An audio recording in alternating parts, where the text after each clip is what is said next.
Peter Reid and Alan Kirbishley have been dreaming of the Premiership all season. Now they're both just 90 minutes away from fulfilling their ambitions. But only one can succeed. Question is, which one?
Charlton Athletic kept being written off and kept defying the odds. A short trip for their loyal supporters today after a very long and successful season. It's their fourth visit to the Twin Towers, the first for 11 years, and confidence is sky high. They haven't let in a goal for 13 and a half hours.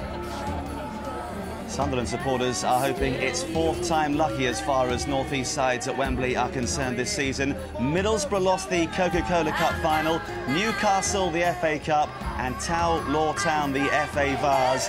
Is there to be more despair for the region or a happy ending for some of the most passionate fans in the country? Wembley's fourth game in 4 days, and it's the most eagerly anticipated of the lot. The First Division playoff final between Charlton Athletic and Sunderland. And the teams are here. Alan Kirbishley leading the underdogs, if that's what they are. At this stage of the season, I don't think anybody would write off this South London team. They've done so well, so consistently, and they've got some class players. There's Mark Bright, his 7th Wembley appearance. He definitely plays today, and so does that man, the leading scorer, Clive Mendonca. Looking forward to it. Oh, very much so. It's been something we've aimed all season to get in the playoffs, and now we're in the final, and we're probably one of the best teams in the league. And now for 90 minutes, we'll give it our best shot. As everybody knows, I am a Sunderland fan, great supporters, great club. But as I've said before, at the end of the day, I've got to do for Charlton. And as I say, if we get that bit of luck, I think we can definitely do it today. Whose side are your family on today? It's a bit off and off, really, but everybody wants me to score, like, you know. A lot of them have said, I hope you score and you get beat, but I think, personally, I think we'll win. A few months ago, could you have dreamt you'd have been here now? I think when you get to my age, you think maybe your last Wembley appearance is past you, but I always thought we'd end up in the playoffs, maybe sneak the second place, but we haven't, and we're here, and we've got a chance to get promotion with a bit more glamour now. We are expecting a sellout for the first time in the history of the playoffs at Wembley. A tremendous afternoon ahead. Let's hear from some of the supporters, starting with the Charlton fans. I am very confident. No goals in 13 hours of football. We are going to walk all over them. I've got art spirit. Ain't conceded a goal for about 9 games on a roll. We tightened our defence. Hopefully it's going to work in our favour today. But this is a Charlton dream coming through today. It's going to be 2-0 to us. Clive Mendonca's going to score against his home team. Yeah! And Sunderland have got a long journey home. We're going to win. We're going up. I think we'll get it. I think we've got the scoring partnership. Quinn, Phillips bound to get a goal.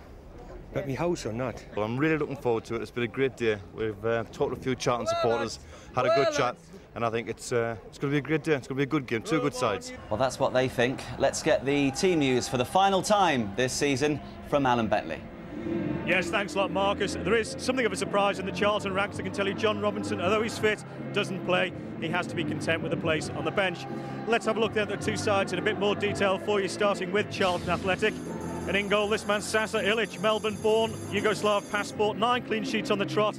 Another, and he breaks the club record that stood for over 70 years. Danny Mills sent off in the playoff semi at Ipswich. He returns at right back. Richard Rufus yet to score in 164 appearances for the club. He's alongside Eddie Youds, signed from Bradford on deadline day. As I say, John Robinson isn't playing. Neil Heaney, he continues to deputise. He's on loan from Manchester City, and he's yet to be on the losing side for Charlton. Up front, it's Clive Mendonca, a huge Sunderland fan, and Mark Bright making a 7th Wembley appearance. As for Sunderland, well, keeper Lionel Perez is still unsure as to whether he'll be at the club next season. Astonishing. Very young back four, Michael Gray on the left, he's the veteran at 24. And in midfield, it's record signing Lee Clark with Kevin Ball. He's the sole survivor from Sunderland's last Wembley appearance. That was the 1992 FA Cup final against Liverpool. And up front is the record-breaking Kevin Phillips and Niall Quinn. 4th time at Wembley for him, yet to be on the losing side. That's it, Marcus. Back to you. Peter Reid and Alan Kirbishley. Mutual respect between the two of them. They go back a long way. They played together for the England under-21 side, and it's good to see, isn't it, just an hour or less than an hour before such a big game, but real friendship between two of the main men this afternoon. I wonder what the bookies make of things today. Charlton 6-5, Sunderland 13-8 on. Interesting. Takes a brave man to bet on this one, though. No real surprise that Kevin Phillips is favourite to open the scoring at 4-1. Clive Mendonca 5s, Niall Quinn 7, Mark Bright 8-1, and Alan Johnston, who's been in such good form down the flanks for Sunderland, he's at 12-1. 25 goals for Clive Mendonca this season, the first Charlton player to manage that many since Derek Hales all of 22 years ago.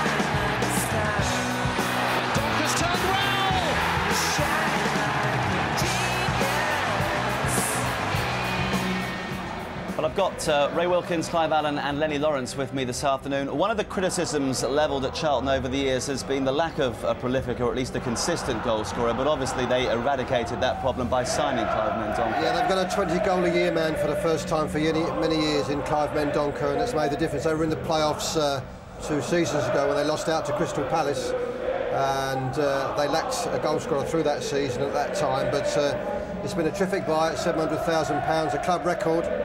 I think I bought Joe McLaughlin from Chelsea way back in 1990, which was the club record, right up until this purchase at the start of the season, and it's been an inspired buy.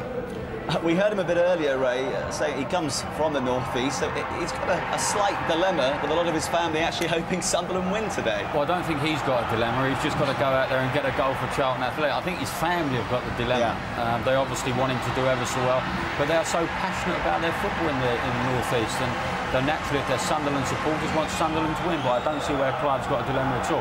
He's just got to go out there and deliver. His partner today is going to be Mark Bright, so experienced now at the age of 35, playing, as I've already said, for the 7th time at Wembley this afternoon. How do those two play off each other, Clive? They play off each other really well. I think what Clive Mendonca is the typical penalty box player, but Mark Bright, as he did so very well with Ian Wright many years ago, he provides service for him. He pulls away on angles, and certainly any little pieces Mendonca's on, and Bright's the one who can supply him with those pieces. And those two are keeping your brother out of the side, of course. Yes, they are. It's been frustrating for Bradley, but again, Alan Kirbishley's built a strong squad of players. Bradley's been there for when he's called upon, in particular when Mendonca's been out, but Mendonca's been the man in form all season. Well, Alan Kirbishley has done a remarkable job this season. He's now talking to Alan Bentley. Alan, you played here as a schoolboy 25 years ago, but is it your eternal regret you never played here professionally? Oh yeah, certainly. And I've said early on this week that you know, Peter has been here, done it, flown over it, seen it all. This is great. It's the first time I've ever been involved in anything like this, and I'm enjoying every minute. What you've seen so far, how are the players responding to it? The players are exactly the same as they have been for the last 3 months. Quite focused, quite quiet if you like, but they never do sing and dance too much. You know, they just get on with it. And I think that they will go out and they won't be fazed by it at all. Now, you've had this marvellous season. Have you surpassed even your own expectations? I thought that we'd be in with a chance. We lost the first game up at Middlesbrough, and I came away from there thinking that we had a chance. Perhaps we lost it in mid-February. We didn't win too many games that month, but we've come strong near the end, and to finish up on 88 points, 16 out of the last 17 years, you'd have gone up. But we know we've got to do it today, and that's it. Now, 6 of the last 7 between these two sides have been draws. Is it going to be another tight one today? I don't know how you can call it. You know, people have been saying it'd be a bit edgy and cagey. I don't think so. I think it'll be an open game. I think Sunderland play, they try and score goals, so do we. I think we've both got a similar amount of goals this season. But things change games. Who scores first, perhaps will determine how it goes. The balloons released into pretty cloudy North London skies, but there's a hot, throbbing atmosphere down there. Clive, you've stood there before cup finals in the past. What are you thinking about at this particular moment? You just want to get it. You just want to get up the tunnel. You want to get out onto the pitch. You want to start to play football. I think that every one of those players will have nerves. The anticipation is there. The excitement. It's almost indescribable, Marcus. But they want to get it. They want to get underway. There's no doubt about that. And I've said this before over the weekend, but in a way, the playoff final is even bigger than a cup final because it is a great day out. And if you do lose a cup final, it's not the end of the world. But for the losers today, they are just right back where they started, aren't they? They are. I don't know what it would be like. I've never been in that situation, but I can only put it basically similar to being relegated, Marcus. I would have thought you've gone all that way, and in that last final game, it's a cruel situation that these 22 guys are going into this afternoon. Well, this is it. There is no turning back now.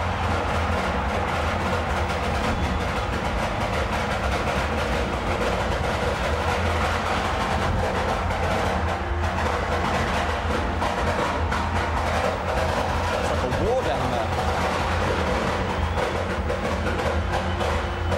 Unbelievable scenes at the end of what has been an unbelievable season in the First Division. Nottingham Forest, Middlesbrough, Sunderland, Charlton, Sheffield United and Ipswich and Birmingham. They were so close for so long.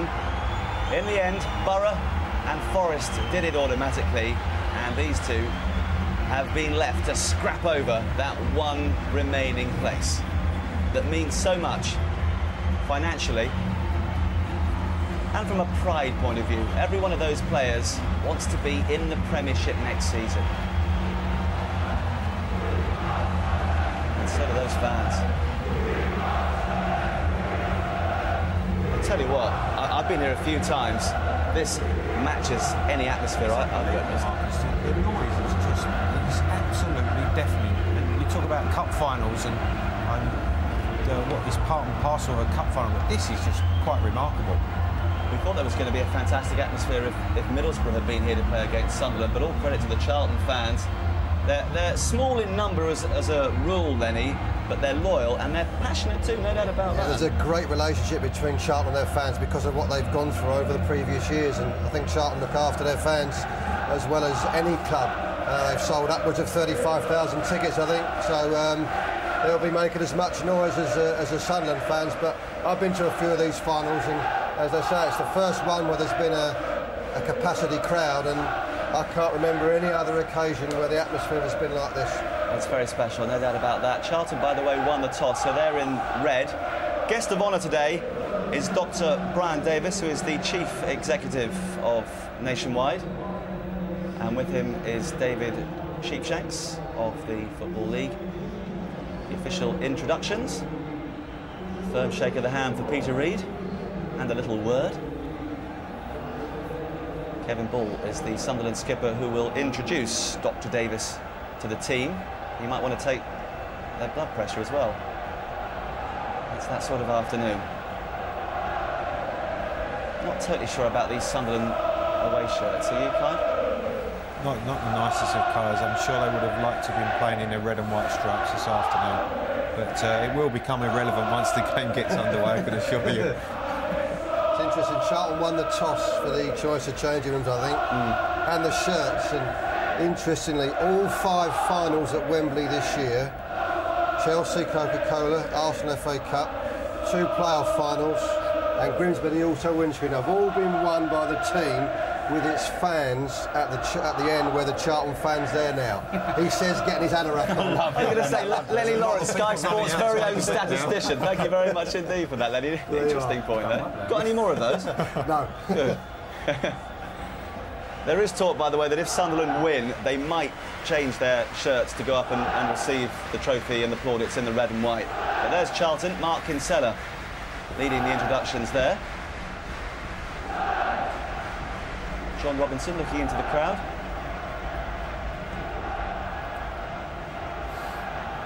Well, they're doing their best to appear relaxed. But goodness knows what is bubbling on inside their heads and their stomachs. Wayne Hall is their mascot in the wheelchair. And there's the goalkeeper, Sasa Ilic. Can he extend his run to 15 hours without conceding a goal? And Alan Kirbishley at the end of the line, one of the most approachable managers in the business, and anyone who's met him would wish him all the best. And we mustn't forget the officials as well: Eddie Wolstenholme, Guy Beale, Paul Norman and Nick Pearce. We've had a couple of controversial decisions so far this playoff weekend. We said yesterday we hoped there wouldn't be one there. We certainly don't want one this afternoon, do we? I think the thing is, you wouldn't want the game to be decided on a controversial decision, and the way we're looking at it, it's going to be so close to call as well. Let's pause for the national anthem.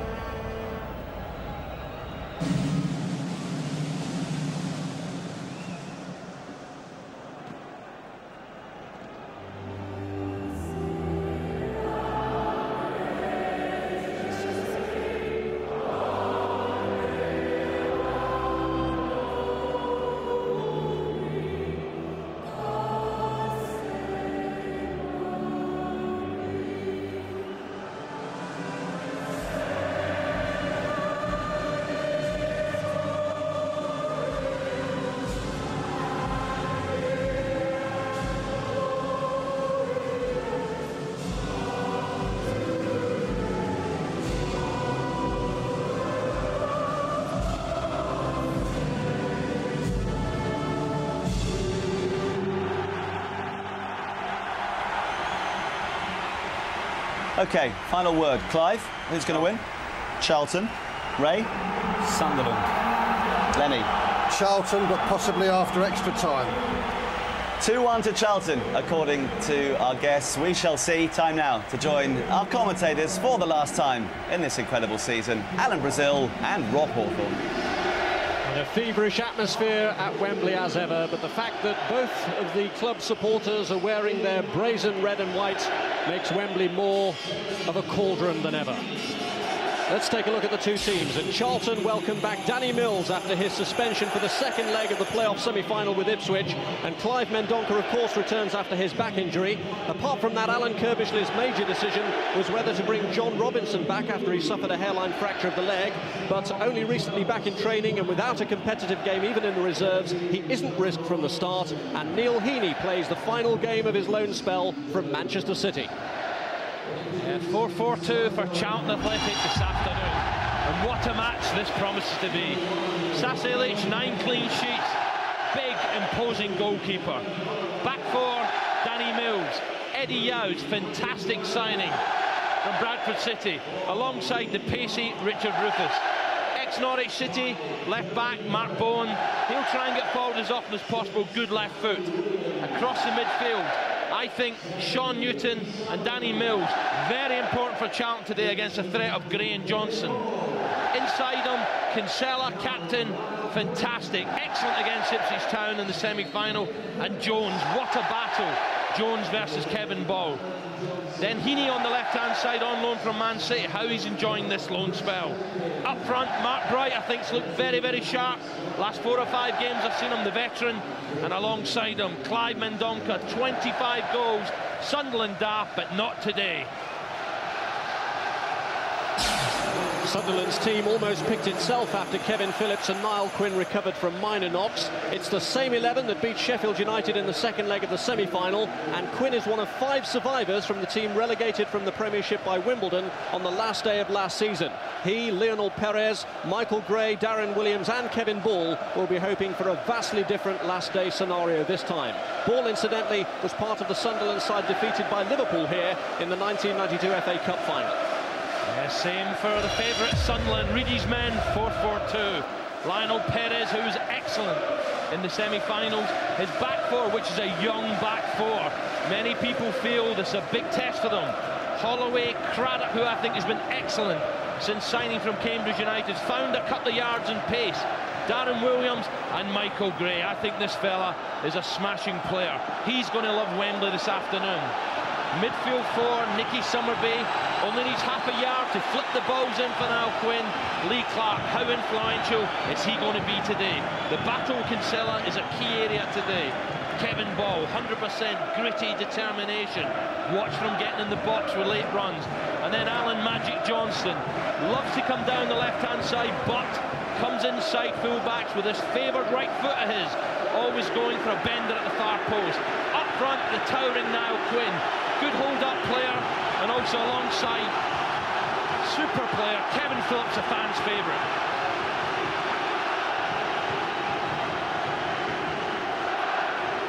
Wearside has come to Wembley, but the Charlton fans are trying to turn it into the Valley and help to get top-flight football back at the Valley for the first time in 41 years. A tremendous sense of anticipation. Looks like a record crowd for the playoff finals as the 1998 First Division playoff final between Charlton and Sunderland is underway. And Sunderland in this first half kicking towards the end where Ian Porterfield scored that famous FA Cup winning goal for them some 25 years ago. And an early warning here for Lee Clark from match referee Eddie Wolstenholme from Blackburn. Referees in the 2 previous finals this weekend have both had to award penalties. Here's Kinsella floating in the kick towards Bright, Craddock getting in the way of it and helped away by Holloway. This is Kinsella. Laid back by Newton for Keith Jones. And Darren Holloway, what a big occasion this is for him. Just 20 years of age, his first season in the first team, and it ends with an appearance at Wembley. The flick from Bright, who gets it back. Mark Bright. Well, that's a good start for Charlton, isn't it? Pushing Sunderland back. But Mark Bright, good target man, very good on crosses in the air. And as I said, last few weeks has looked really sharp for me. Bright has the most experience of Wembley within the Charlton ranks. Twice has appeared here in FA Cup finals that have gone to replays. But there'll be no replay here today. We have to have a winner. And Phillips for the first time bearing down on Eddie Yauds.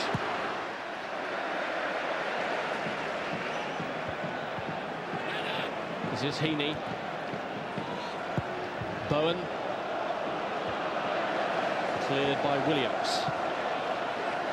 Holloway here looks to release Phillips. Phillips going in on Kinsella.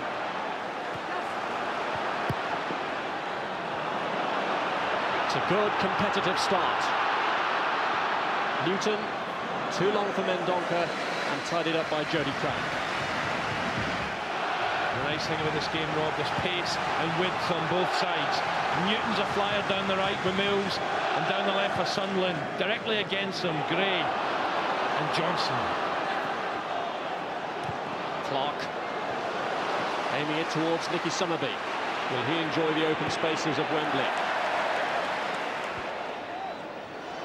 Lee Clark looking for Phillips with the cross. Yauds anticipates.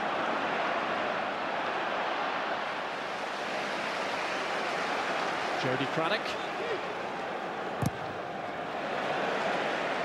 Jones in there very quickly. What a sparkling semi-final he had. Winning everything, first to the ball. Big job for him and Kinsella today. Jones played twice at Wembley before, but a long time ago for the England schoolboys back in 1981. going to be interesting here. This little fella, he might be little, but he can leap. And with Sunderland, with Summerby down the right and Johnson on the left, crosses in the box could be a problem for Charlton this afternoon. Well, Phillips, of course, needs 1 goal to overtake Brian Clough's post-war club record for goals in a season, and this would be a perfect stage on which to do it. Here's Craddock battling with Bright. And Craddock is offside. Yeah, talking about crosses into the box, this fella has been outstanding, Illich. But I think if there's a flaw in the makeup, Rob, it could be on crosses. He's a big lad, imposing, but he likes to punch and catch. And I wonder if someone will try and expose that this afternoon.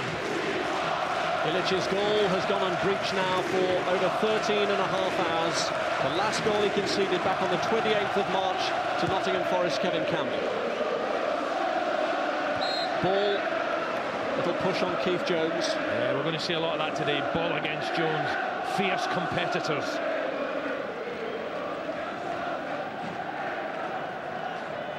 And it was too much competitive aggression that led to Danny Mills being red carded in the first leg of the semi-final against Ipswich, but he's taking this free kick.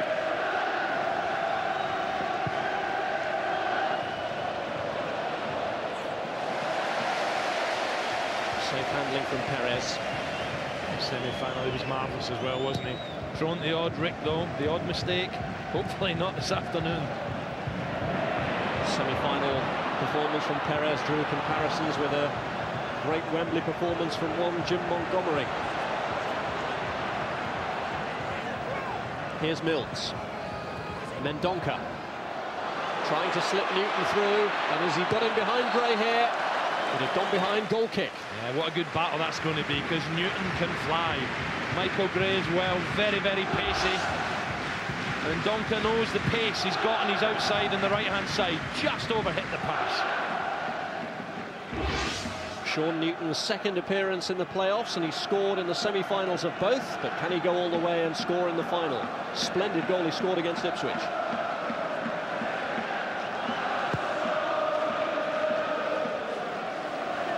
Kinsella, Bright. Williams risking the back pass, even though Mendonca was there to challenge. I just get the feeling Charlton feel it's an inexperienced back four Sunderland have. Clash of heads there between Newton and Clark. Referee Mr. Wilson on quick to spot it. And it is a Sunderland team that has been subtly changed since their last promotion. This is what you don't want at the start of a Wembley final. You can see clearly Clark heading the back of Sean Newton's head, and that looks a nasty one just there. Lee Clark, the record signing at £2.5 million, almost a year now since he joined Sunderland, on the day that he was called up to the England squad for Le Tournoi. Yeah, it's just what you don't want. Hot, sunny day here, Wembley. Reedy was saying, "Oh, I don't believe it, my playmaker." Let's hope he gets to his feet. Well, Clark is back on his feet, and it's just a question of how dazed he's been by that collision. Newton seems all right again. Yeah, he got it in the back of the head, Rob. It was Clark. I think certainly came off worse. But what an atmosphere this afternoon. I thought it was going to be noisy, but incredible. I tell you what, I wish I owned a sports shop in Sunderland. I've never seen supporters in teams' colours like this. Incredible. Yes, the merchandise sales must have gone through the roof. They were clamouring for the tickets. I don't think they've seen such queues in Sunderland since the Teletubbies were on sale at Christmas.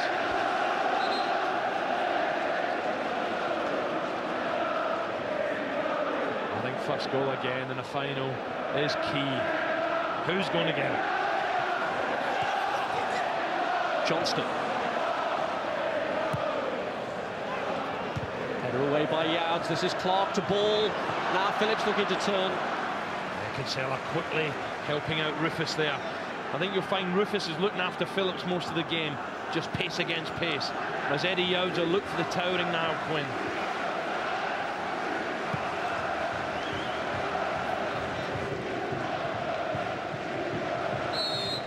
Well, for cup finals, it's just a handful of games that gets you here. But for these two teams, they've played 48 matches just for the right to be in this final. And the house full signs go up on the Premiership after today two worthy teams vying for the last ticket.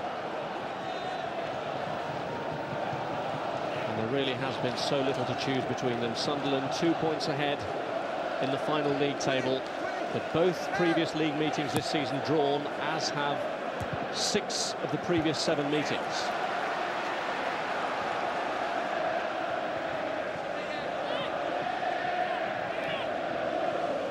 Jody Craddock.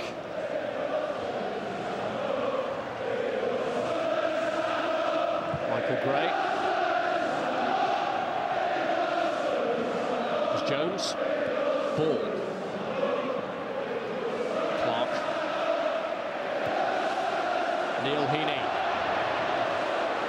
Yeah, showing a bit of pace there, getting past Holloway. Holloway doesn't like the decision, but I definitely felt there was a bit maybe shoulder to shoulder. But Heaney certainly just gets away from him. Just Holloway comes across him. Well, maybe 50-50. Now that is a shame. Well, he's giving no allowance for the occasion or for Holloway's youth, and the first yellow card of the game shown in the 10th minute. Well, I can only think that's a bit of lip, but surely it couldn't have been for that challenge.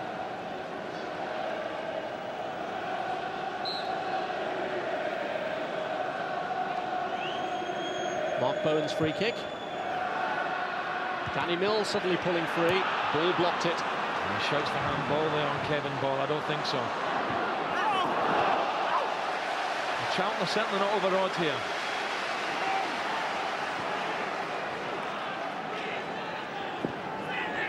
Free kick taken by Gray, who wasn't ready for the return from Lee Clark. Gray at 23 is the oldest member of this Sunderland back four. Holloway, who's 20, Craddock is 22, Williams 21. That's the major area of change since their last promotion. Away goes Kinsella. Bright. Newton. Mendonca, Kinsella, Bright and Heaney all in the box. Williams clears a little uncertainly. Tell you what, Rob, I thought I was a bit of a let-off for Sunderland there, because Mendonca made a great run there. Kinsella didn't see him. Had he seen him, he was clear through. Jones is taking a knock now. It's Charlton making the early running. They really do come into this game on the crest of a wave. Jones, you can see clearly unhappy with Nicky Summerby. I think he's saying it was an elbow off the ball. He went down. Keith Jones very unhappy. Let's have a look. Summerby, his arm comes across, but it's not a clear elbow, I don't think. Sure, he was trying to get across him. Referee just saying to Jones, calm down.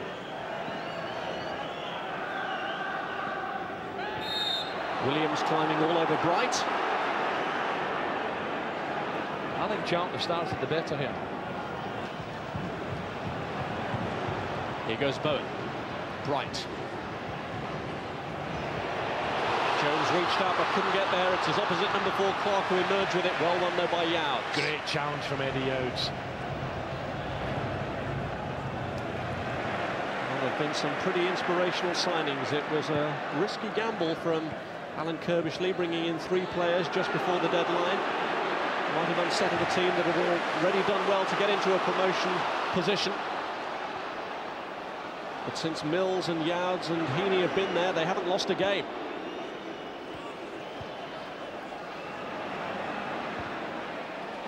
It falls short from Holloway. Gray was the intended target.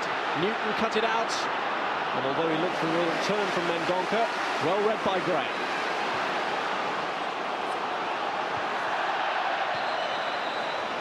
First touch really for Johnson, letting them down, looks to the heavens. It's always nice to get a good first touch on the ball. And really, Johnston and Gray, for Sunderland to win today, I think, have to perform down this left. And it's the sort of elegant surface on which you'd expect them to flourish.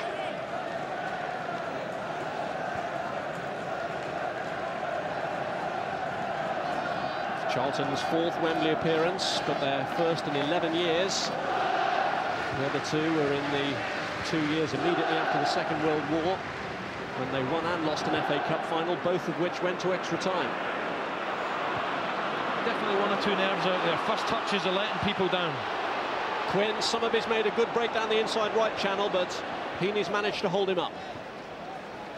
Lee Clark. Gray.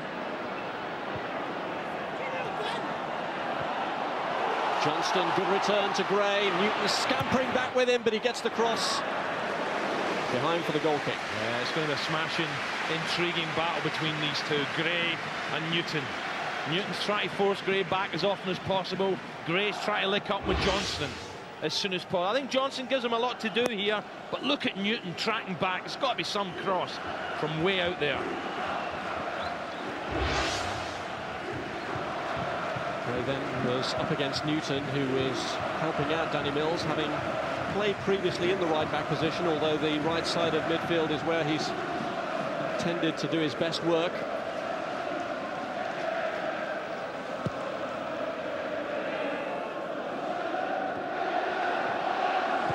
Gray. Kinsella. Phillips going in for the back pass, and Illich could be in trouble here with Johnston coming in. Johnston looked back at the referee, appealing that he'd been brought down, but Eddie Wolstenholme looked away. But Illich then got himself in trouble with the back pass. Yeah, a little bit indecision there. Try to be too clever, the big goalkeeper. He's got away with it. The referee having none of it now. Phillips is in trouble. Well, he's certainly making out, the referee, that he's not going to have any look from anyone at all. But Illich, what a time to do something like this. A Wembley final, just clips it over the little fella. This is the problem here. Johnson goes in. I don't see anything wrong with that whatsoever. But I'm sure Alan Kirby's sitting on the benches thinking, what's he doing? Johnston? Nah, I don't think so. I think Illich gets his body in the way, and I don't think there was any impediment. Phillips has been booked for his protests, and we're about to have a change of match ball. Ironically, of course, Charlton's 2 FA Cup final visits here marked out by the fact that the ball burst in both. Do you know, with the 2 bookings, and I can't see why, honestly. It's a cup, you know, it's a cup final atmosphere here. There's so much at stake. I think the ref's got to be a little bit more lenient. Holloway and Phillips, the 2 men in the book. It's gone out. Throw to Charlton.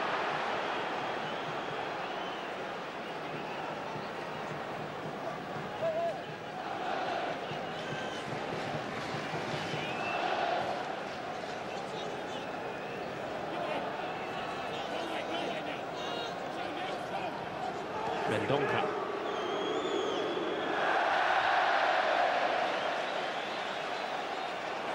Well, what mixed feelings there must be for Clive Mendonca. His own family and his wife's family from the Sunderland area.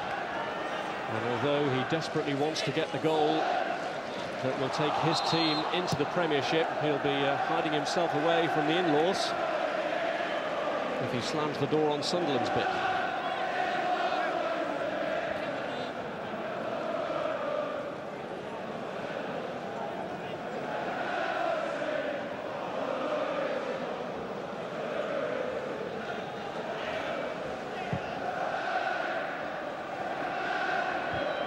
Youts, Craddock, Quinn, and Phillips is offside. I'll tell you what, this is very, very tight indeed. Phillips is very, very speedy when he gets going, and Quinn immediately looking for the little striker. Let's have a look at this. I think this is so tight, and there's no way that's offside. Diabolical.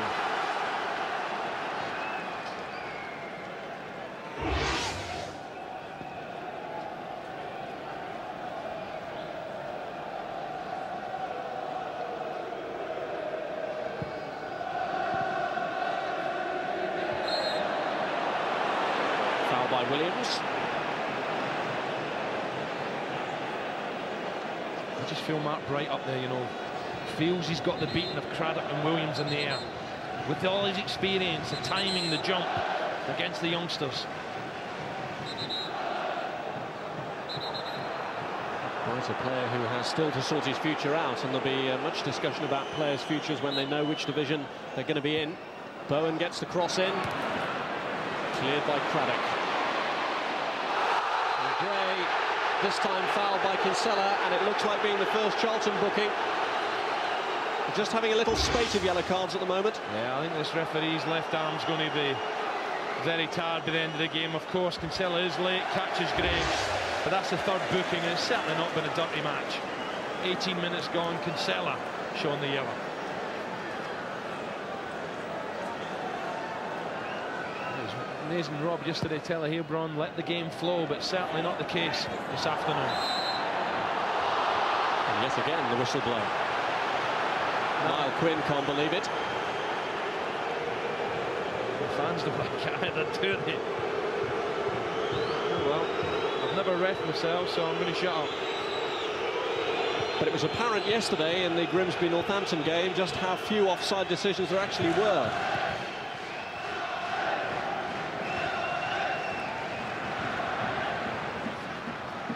So edgy and nervy out there, isn't it? So much at stake.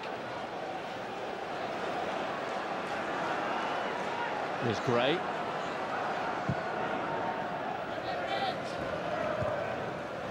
Rufus with a header out. Player who's come through the youth system, and there's been talk, quite a few, of Charlton's young players, and could they perform at the Premiership? Well, we might find out next season in Charlton's colours, if they can take that step.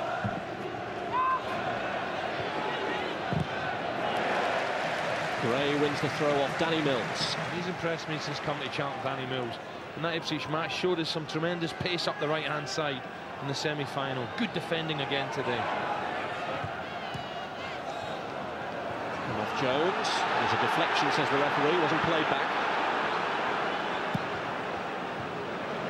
42,000 Sunderland fans didn't think so.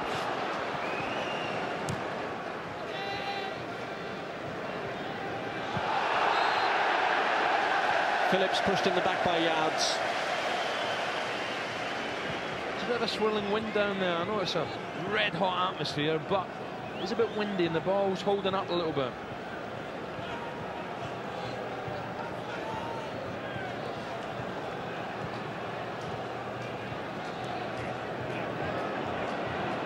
Williams to Phillips.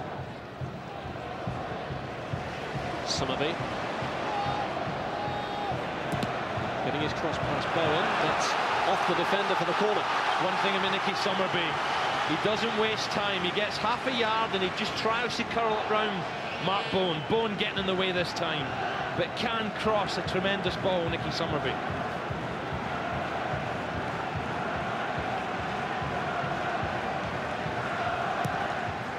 Summerby's corner, and it was Ball who it came to in the end. It's a big chance for Kevin Ball. I don't think he realised the ball was going to get through and come to him all alone.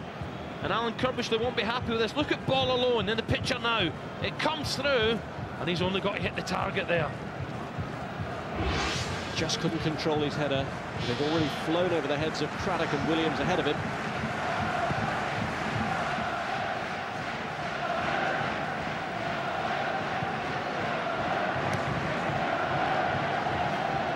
Newton.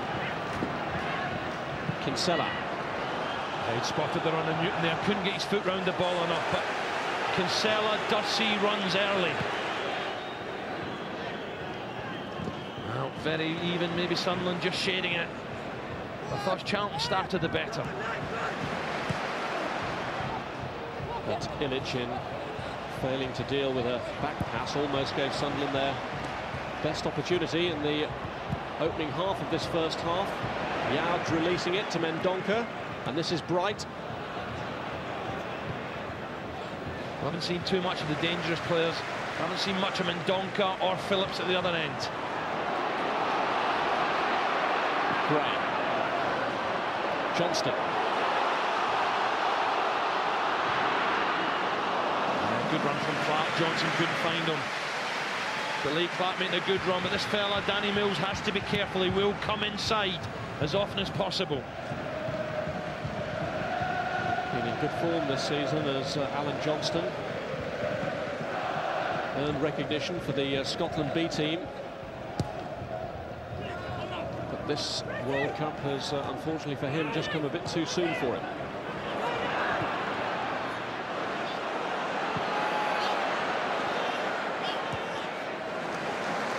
Here's Johnston again. Great understanding down the left-hand side, Gray and Johnson. And swap positions anytime. When Gray gets forward, Johnson just covers for him. Clive Mendonca, great turn! And a goal! Clive Mendonca pushes the Premiership door ajar for Charlton, and has he slammed it in the face of his boyhood idol Sunderland. What a finish this is, Rob. I was just saying we hadn't seen much of him. Look at this, great flick on McBride. This is brilliant. He leaves Craddock for dead. What a finish. And Clive Mendonca only needs half a chance. Brilliant dummy and a great finish. Past Perez into the bottom left-hand corner. Bright plays his part. There's the dummy. That is class. What a finish from Mendonca. Well, well, well, it looks like being a summer in hiding for Clive Mendonca. It is his 26th goal of the season, but Sunderland here looking for a quick strike back. Cleared to Newton. The challenge by Johnston. Fabulous finish, Rob. Fabulous goal. Sunderland have to find parity, and quickly. But a measure of Charlton's early pressure, and what a tremendous investment Clive Mendonca at £700,000 has been. Who'd have thought it, against his boyhood heroes. Charlton have never been used to splashing such big transfer fees around, but it looks like money well spent. Some quality touches and a brilliantly executed finish. Quinn here. And now took his eye off the flight of the ball, too busy worrying about Rufus. What a finish. Craddock goes for the dummy here.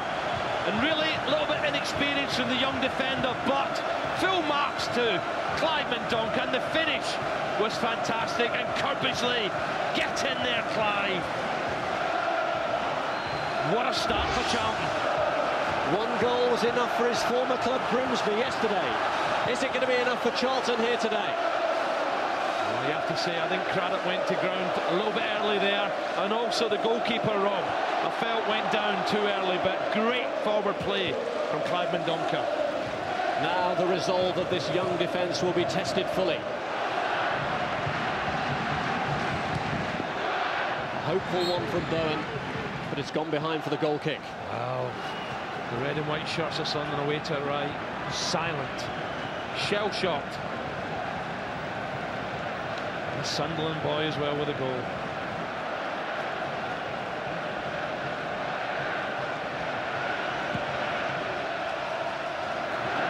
Great scenes at the other end. Whoa. Here's Gray. Johnston.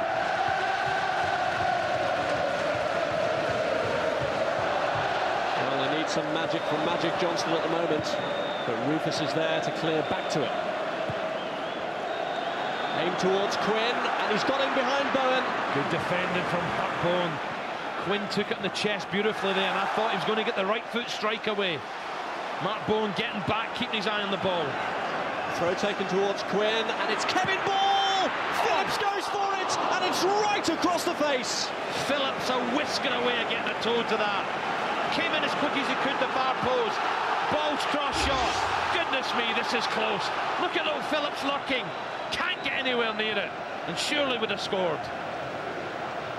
Quinn causing problems. Youth is the one who headed it out. Ball with a shot, and Phillips, desperation, can't get there. Well, they say they only know one way to play, and Sunderland are certainly going for it. Craddock.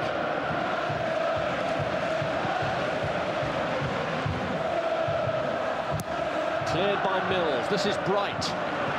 Jones with Heaney up to the left, and he's found it. Good ball. Inside Holloway. Again, Mendonca offers himself.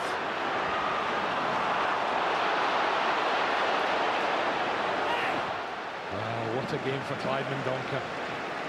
I'm sure he'd mixed feelings, half his family supporting Sunderland, half wanting to do well, but end up on the losing side. It still could happen, but what a great goal.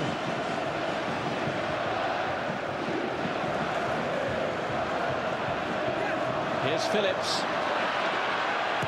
Quinn's waiting in the box. Niall Quinn! And it was out of the goalkeeper. keeper's hands, and the referee gives the free kick anyway. Yeah, I think Nayo, I don't think it was his head he gets near, I think it's his body. Bundles into Illich, but good strike, a good pairing there. Phillips, Quinn saying, you're having a laugh, referee. No way, he's kidded you on. But it's a good ball, gets the wrong side of Mills. Good cross, let's have a look. Quinn comes in, goalkeeper had it in his hand, dropped it. And nowadays in the modern game, I don't think you get away with that. Free kick.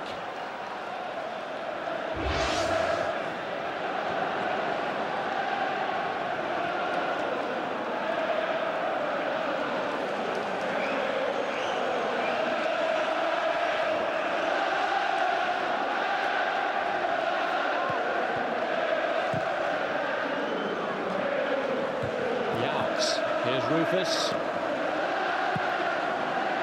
Well, you can look at the league table and say that it'll be a travesty if Sunderland don't go up with 90 points.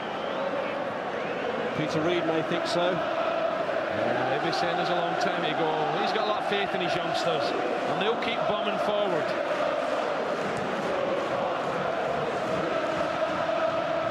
Against a side seeking their 10th successive clean sheet, Charlton of late have become notoriously difficult to break down.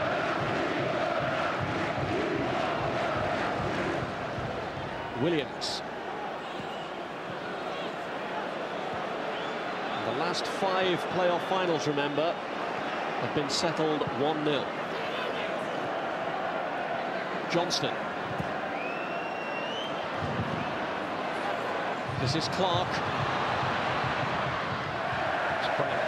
Incredible, Rob, as well, where the Charlton fans are, away to our left. I think every Wembley final this year has all been won with the supporters at that end. And you go back to the Otto Windscreen final, the FA Cup, the Coca-Cola final, the 2 playoffs we've seen, the Rugby League final, Sheffield Eagles, and that's where the Charlton fans are.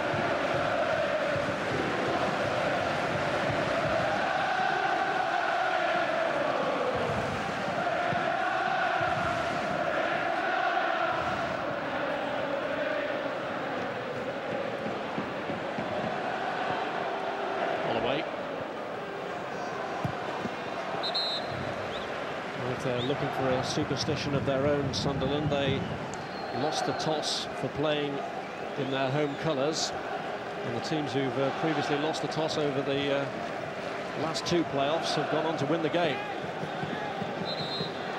Glorious sunny day here. We said there may be showers, but not at the moment. Beautiful weather. Knocked on by Bowen. It's over Mendonca's head this time. Mendonca's a real threat, isn't it? Anytime the ball goes near him, a real threat, sharp as attack.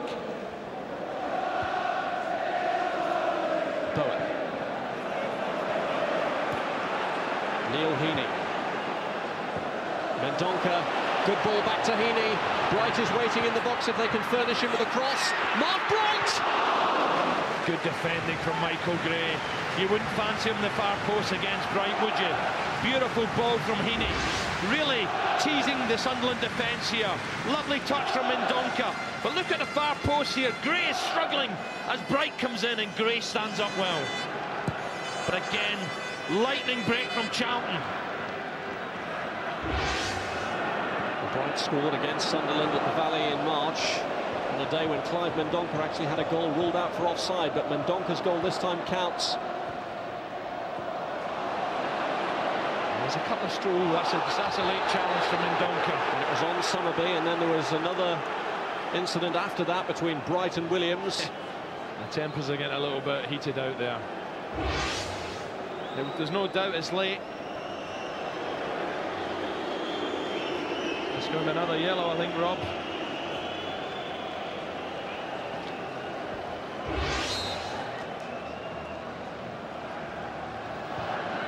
Summerby's free kick, headed away by Youds. Johnston. Eddie Youds, what a buy he's been at the heart of the Charlton defence. I know Alan Kirbishley is absolutely delighted with Eddie Youds. They have said, you know, ex-Ipswich, Bradford, if he thought he'd be playing in the Premiership next season, I think he'd have told you, well, I doubt it, but that's exactly where he's heading. Experience alongside the pacey Rufus.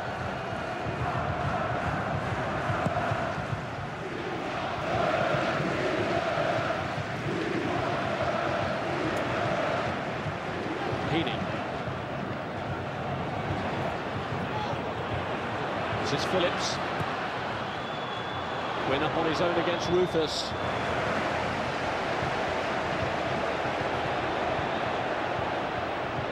And he out.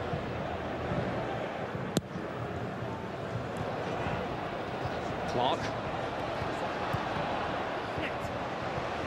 Interesting to see Lee Clark's moving about a lot better after that head collision earlier on. That'll be a relief to Peter Reid. Summerby.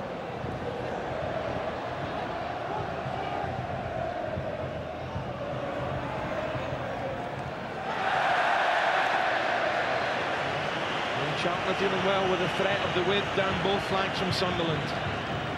Can't get the service into Phillips or now Quinn. Kirbishley, obviously, he's done his homework superbly well. There was a very cordial chat between Alan Kirbishley and Peter Reid before the game. They did both play together for England at junior levels, right up to under-21 level. But who has the tactical master plan to reach the Premiership? Doesn't look too concerned just yet, really, chewing away. He goes through about 8 packets of Wrigley's on it.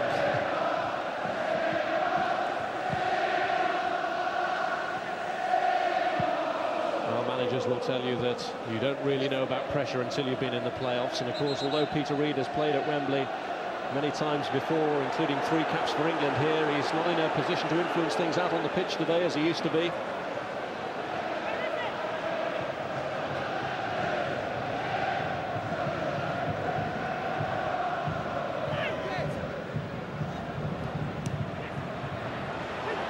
Kinsella. And Donker. This is Mills. Mendonca. Danny Mills. Again, the movement of Mendonca giving Mills the option, but he is so sharp, Mendonca. Mills with the ball forward, goes to the 1-2. Gets away from Williams, plays it. He thought about the strike there, gets it on the left foot and well wide. Well, Danny Mills never scored in 64 league games for Norwich, and then 3 minutes into his debut for Charlton, he got one at Crewe.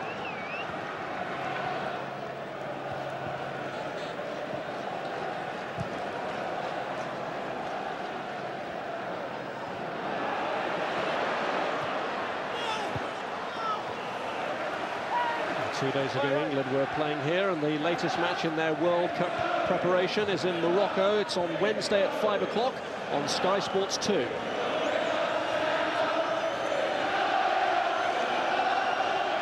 Charlton fans go berserk. Stand up if you're going up. There's a long way to go. Mind you saying that, nearing half-time now. They've got their noses in front.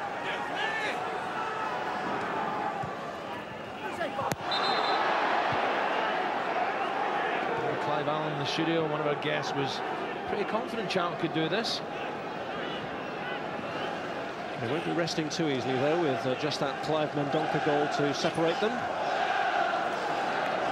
His first division final over the years has had a habit of producing a twist to the tail.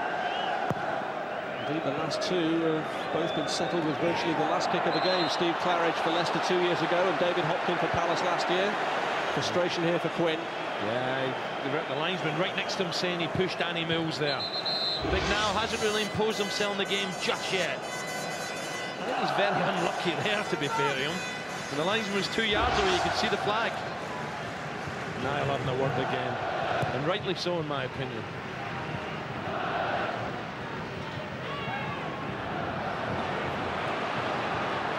Summerby. Holloway on the outside of him. Clark has pushed up on the right, but he's looked inside again to Nicky Summerby. Holloway. Sunderland trying to play their way through. This is Summerby. Yeah, a little bit casual there. There's plenty of bodies in the box. Quinn, Phillips, Kevin Ball had made a run. Maybe overplaying a little bit in that right-hand side.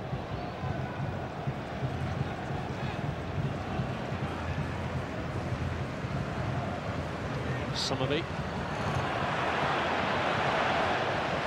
Bones having a good game there at the moment. Summerby a little bit predictable.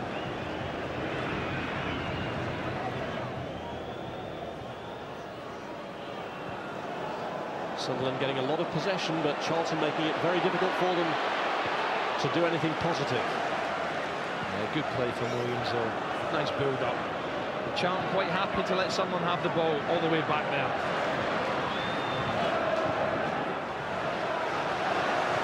Charlton keeping the ball in an area where it can do them no harm.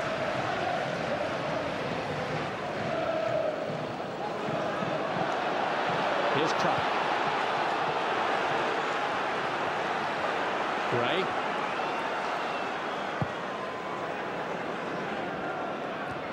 Just going to say, Rob, I think they've got to mix it up a little bit with long balls to Quinn, but Quinn's not winning his fair share at the moment. This is a good break from Keith Jones. Bright. Heaney. Bowen moving up on the outside of him. Clive Mendonca. Yeah, Craddock read it well. Heaney was inside Mendonca. I just felt he made the wrong option there. Tried to sell Craddock the dummy, went to his right when Heaney was a lovely ball inside.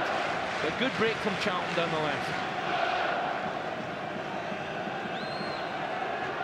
Charlton have never been in the Premiership since its inception 6 years ago. The second goal now would give them an altogether more comfortable look going into half-time. Yard's got up for the header.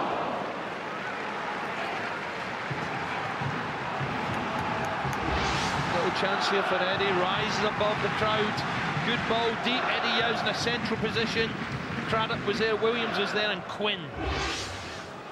Yard's one of the players in the Charlton ranks who does have experience of top-flight football, but there are many more who haven't. Illich and Rufus and Newton and Kinsella amongst them.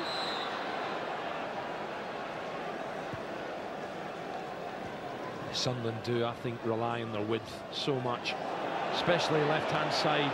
At the moment, they're not having too much joy. Newton and Mills are doing a great job.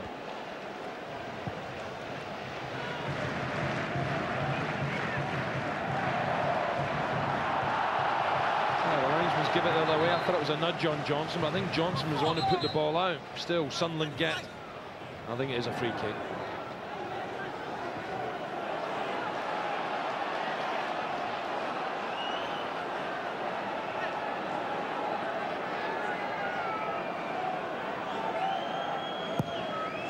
Johnston's free kick in towards Niall Quinn. There's a bit of shoving going on there between Quinn and Yowes. Referee allowed it to go on. This half has certainly flown by.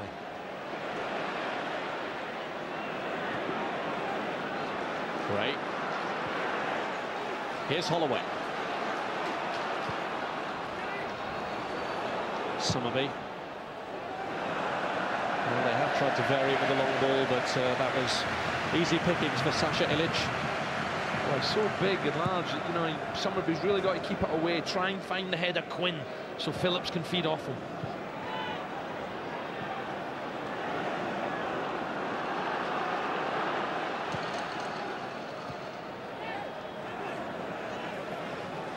Clark.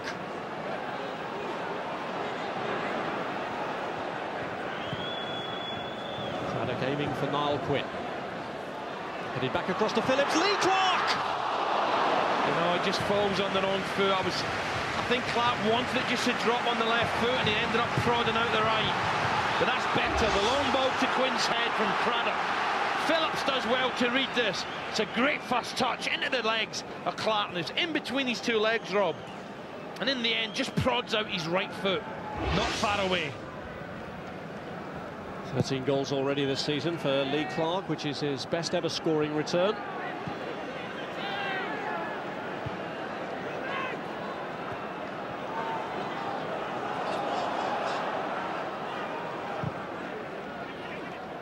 Mills. Kinsella. Williams showing his strength against Bright. Doing well. Better spell for Sunderland. Still the trail.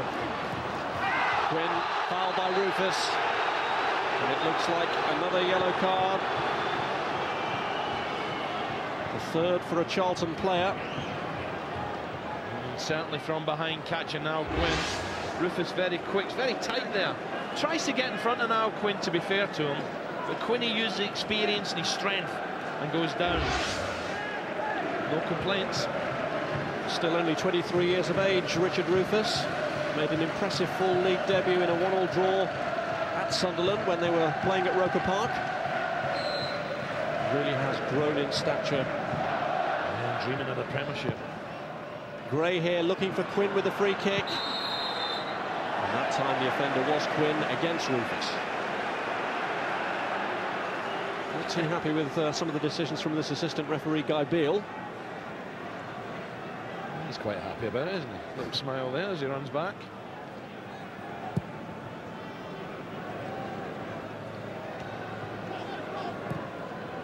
Bright. Retrieved by Bowen. He's had a very good first half for Charlton. Summerby and Holloway have got no change out of the experienced figure of Mark Bowen. Yeah, there's not been a lot in this match, has there? Bowen doing well on the left-hand side, Mills well on the right with Newton. Not been much in it, but smashing goal from Ndonka.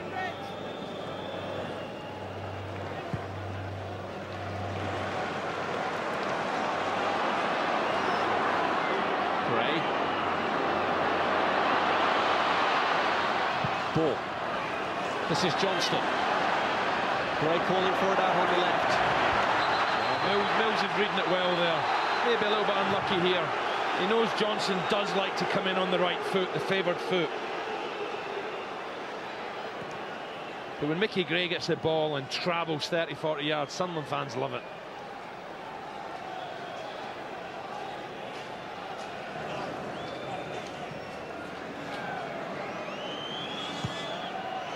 Johnston's free kick. And it's reached Niall Quinn, but there's a push into the back of Eddie Youds. To be honest, Rob, there are 6 of one and half a dozen of the other here. I think Quinn is getting the rough end of the stick at the moment, but they're both having a little shove and tug at each other. Quinn does well here. You can see Youds try to get in front of him. He misses it. I think Niall's a bit unlucky again. On the 2 occasions before free kicks, he's been looking back at the referee for warning him of the fact that his shirt has been tugged on previous occasions. 3 minutes of stoppage time to be played in the first half. And now Quinn's in trouble here. He's in trouble. He's getting a bit of stick off the linesman and the ref. I think the ref's just going to warn him. I've had enough of this. Pointing to the linesman saying, get a grip of him. Niall Quinn has played here twice with Arsenal and once with the Republic of Ireland, for whom he scored in a 1-1 draw with England. Kinsella's kick cleared by Ball. This is Newton. And Johnston gets it away to Gray. Mills. Cleared by Ball. It's all down this right-hand side, isn't it? You get Newton and Mills getting forward, Gray and Johnston. Good battle between the 4.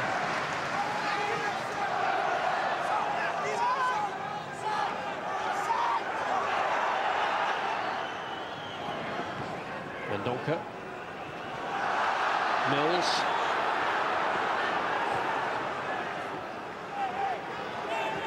And Charlton have been traditionally weak finishers to the season, but there can be no complaints about this immense run that they've gone on, and they're now as close as they've ever been to a place for the first time in the Premiership.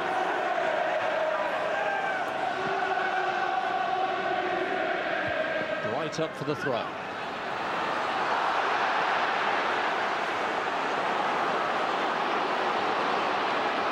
Gray is breaking with it. Clark. And he's found Niall Quinn. And this is Nicky Summerby. Good challenge from Eddie Youds. I tell you what, that's what experience is. Absolutely brilliant. Kept his eye on the ball. But what a beautiful sweeping move from Sunderland. Switching play from left to right. But Eddie Youds again, tremendous.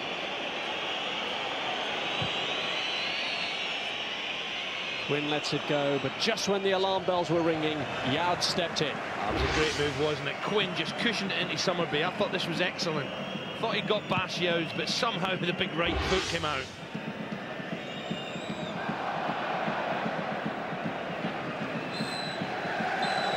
And Charlton are 45 minutes away from a place in the Premiership thanks to Clive Mendonca's goal.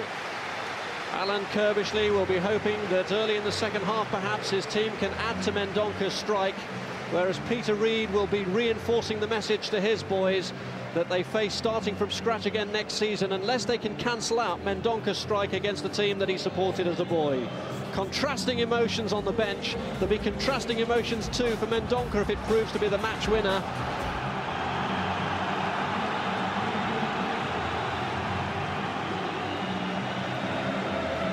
Chris Makin is coming on to take the place of Darren Holloway. Makin was part of the Oldham team that was denied a Wembley appearance 4 years ago by Mark Hughes' extra-time strike in the FA Cup semi-final, but now he gets his chance on this big stage. And Peter Reid must have given some very important half-time team talks in his time, none more important than this one, though. His team 45 minutes away from having to go back to the drawing board and start again next season. Now you can bet your boots Sunderland first 15 minutes are going to go at Charlton. The last 45 minutes of the domestic season is underway. There'll be heroes and there'll be heartbreak in this second half. Can Sunderland recover from that Clive Mendonca goal? Makin gets an early feel of the ball. I think Alan Kirbishley half-time, Rob, will be, come on boys, superb, keep your shape. They're going to get frustrated, they're going to get anxious, they're going to come at us. No problem, we keep our shape, we can handle it. And we'll hit them on the break. Jody Craddock. Quinn. Phillips. Summerby is looking for Alan Johnston.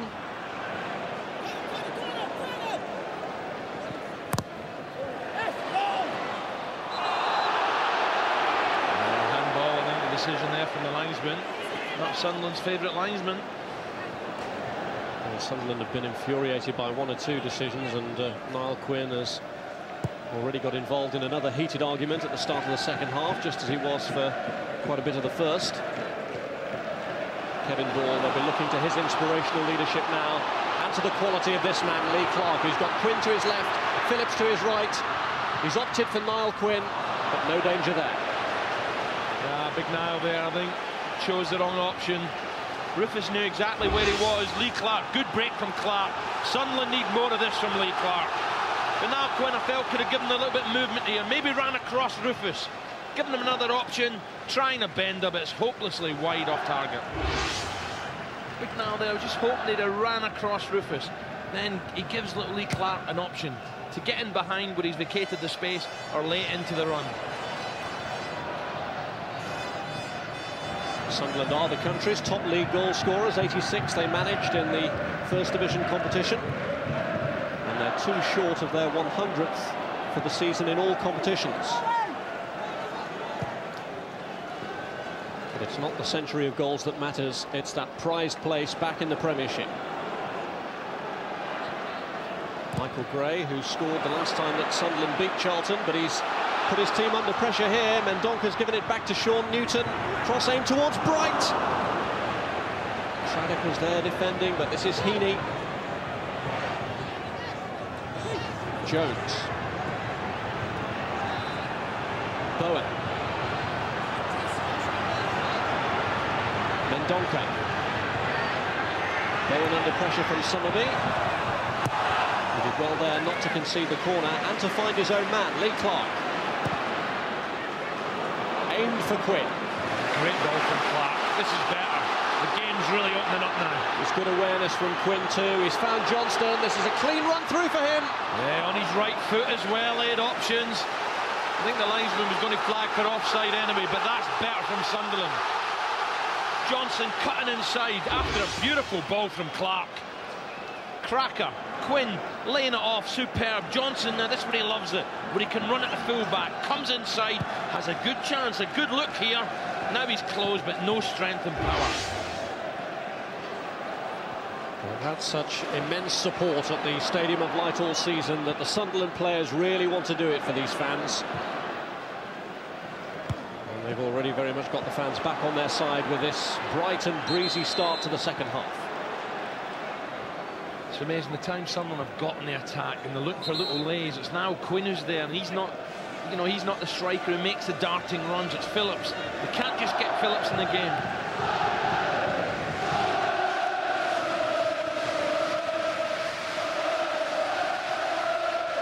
Great backing again they've brought from Wearside.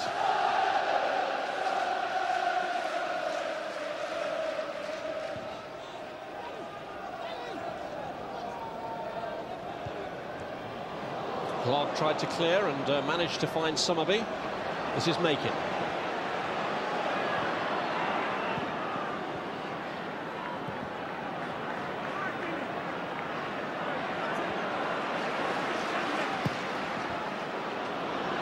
Quinn.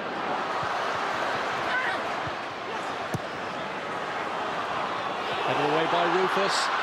No one in the box for Quinn. Mills is there, didn't take any chances. It was a risky clearance, and it's gone for the corner. Yeah, it's just what we thought was going to happen. Sunderland now have to up the tempo, taking the game now to Charlton.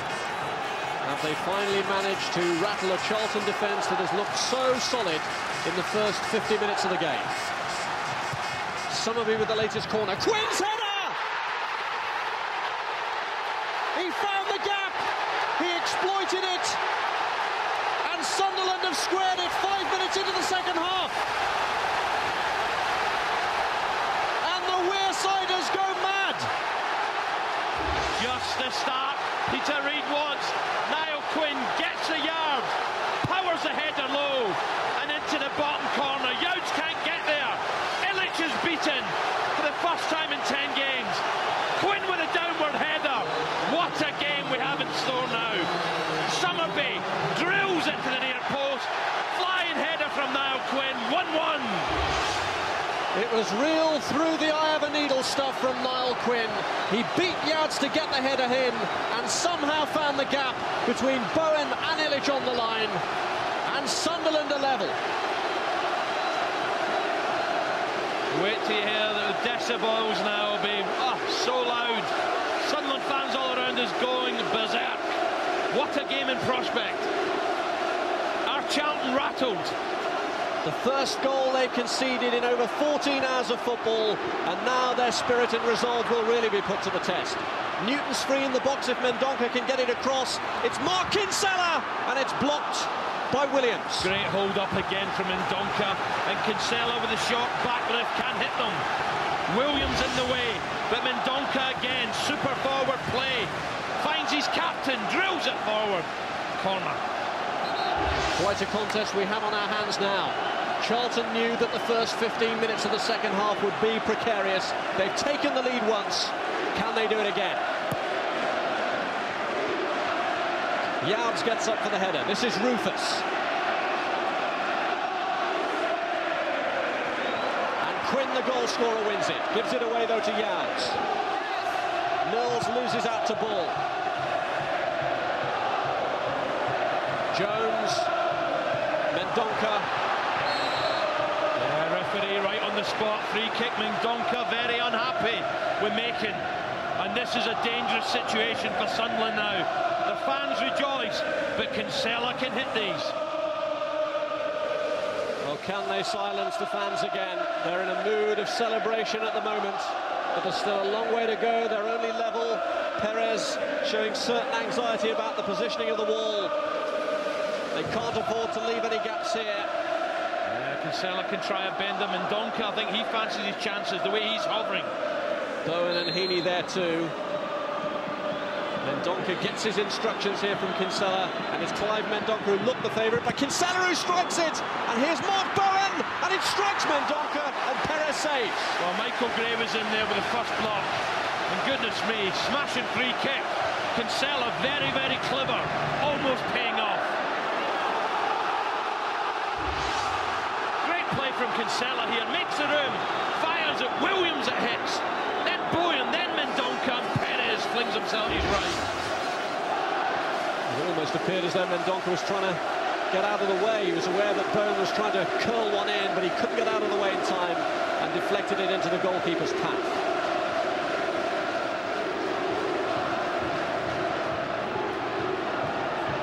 Making.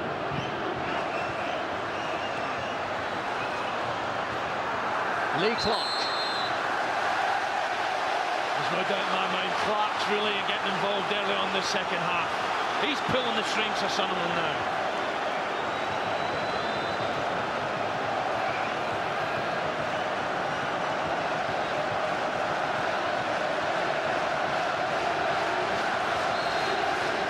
Can Somerby deliver the goods from the free kick? Dealt with by Yards. Well, it was a corner that led to Sunderland's equaliser, but from the other side now, Alan Johnston will have to try and deliver. Somerby's gone into the 6-yard box, so too Phillips. Quinn has pulled away. Johnston the taker. Cleared by Neil Heading. Well, just what the neutral would want, an early Sunderland goal. How quickly fortunes can change in football. Charlton seemed relatively comfortable at half-time, but they could always have expected Sunderland to be fired up after that half-time team talk by Peter Reid. Just the start, Alan Kirby would have been dreading. An early goal. Kinsella, and a little bit of edginess now just creeping into Charlton's play. They're passing not as assured as it has been at stages.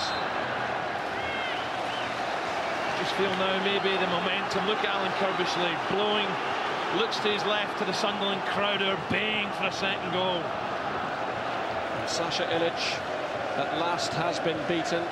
So the clean sheet he wanted to break Fred Wood's 74-year-old club record has not materialised.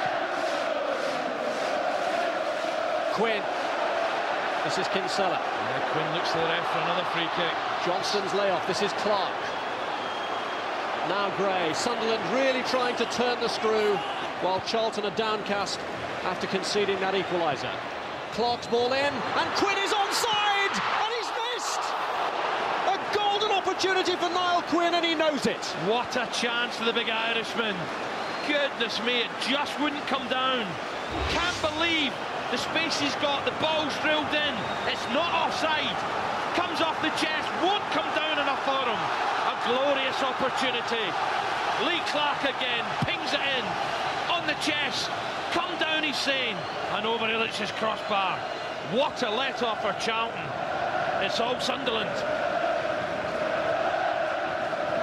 Peter Reid thought then that his team were going to go into the lead for the first time in this game. But through all the time that they were trailing, there seemed to be a calm assurance about him, as though he had great faith in his team's recovery powers. Williams, though, here under pressure from Newton. Charlton can't be written out of the equation, although this is a difficult period of the game for them, and Quinn making certain of that. Yeah, big now on the left foot, just had to chop down on the ball. It took up a lovely position. Well, he's been so frustrated in the past by offside decisions that have gone against him. And you wonder, Phillips has been very quiet. Is he going to have the final say?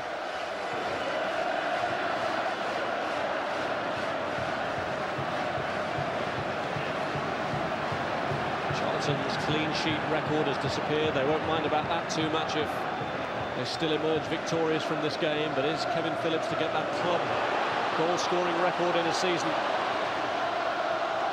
Quinn there tried to steer it through to him, and it has been steered through to him. Kevin Phillips has done it!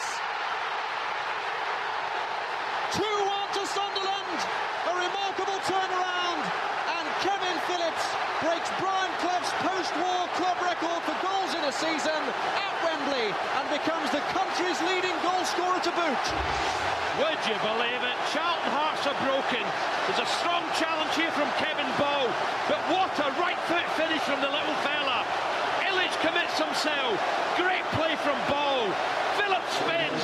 Beautiful tuck round the goalkeeper and into the bottom corner. Kevin Bow gets injured in the challenge. Phillips, deft little flick, and Sunderland go in front.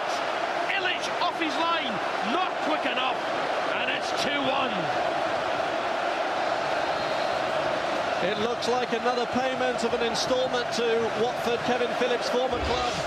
But Peter Reid won't mind about that, if that's the goal that carries Sunderland back to the Premiership after just a season in the Nationwide League. What a record that is, 35 goals. What a turnaround. Sunderland fans sick as parrots at half-time, can't believe it, rejoicing. And the Charlton fans away to our left, silent. And the flick on from Quinn. Sunderland beaten in their last 3 visits to Wembley, but has Kevin Phillips now broken the hoodoo? The flick on here to Clive Mendonca is offside. Well, that's the game plan now, isn't it? You've got to feed Mendonca. He's looked so lively throughout this match. They haven't got the service into him the second half. It's been one-way traffic, and that is so tight. That is unlucky. Mendonca on it in a flash. Out comes Perez. Mendonca tried to go round him. Linesman flags up. Really wants a third. Well, the noise here is so phenomenal that when Clive Mendonca was offside, he never heard the referee's whistle to indicate it, and that's no surprise. The Sunderland fans who were muted after that goal from Clive Mendonca, a complete transformation now in their spirits. What a turnaround, unbelievable. The deadly duo, Quinn and Phillips. And Charlton centre-halves had handled them so well first half in Youds and Rufus.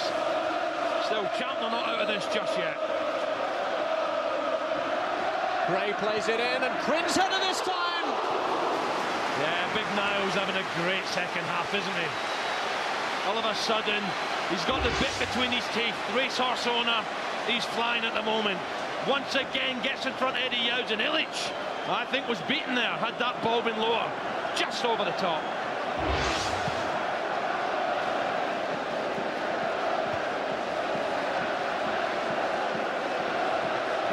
Two goals in under 8 minutes from Sunderland have completely changed the picture in the battle for promotion to the Premiership.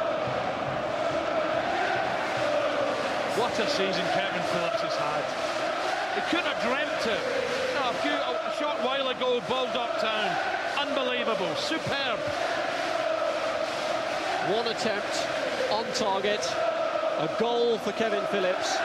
It's not a bad ratio, is it? And just goes to show that even when you think he's having a quiet game, you write him off at your peril.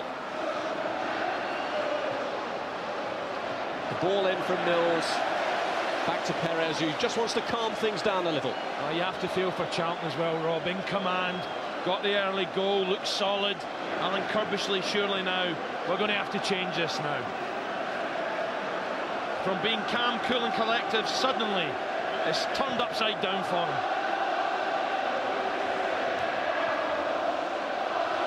That's the agony of the playoffs for you. His team 45 minutes away from the Premiership, and now for the first time in this game having to come from behind.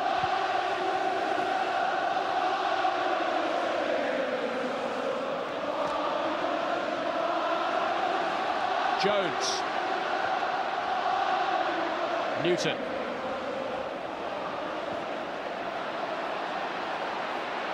Good work from Newton. This is Mendonca. Ball was in there, and a vital challenge from the Sunderland captain. Quinn playing for the free kick and getting it. Wow, what a start the second half Sunderland made. Quite incredible. 58%. Just suddenly that little half-time talk. Peter Reid said at half-time, my daughter can pass better. They won't be saying that now, as Charlton are about to make a sub. But the fact that Sunderland have clicked means that Alan Kirbishley is indeed looking to changes. And it won't be too long now before Steve Jones is introduced to the action. Quinn. Phillips in the battle against Rufus. Bit of tugging by Phillips and the free kick given.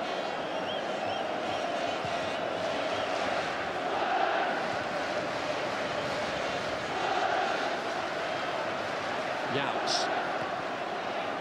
Kinsella. Just as Lee Clark started the second half, superb. Now we need to see more of Mark Kinsella, the Charlton captain. He's got to start getting his foot on the ball.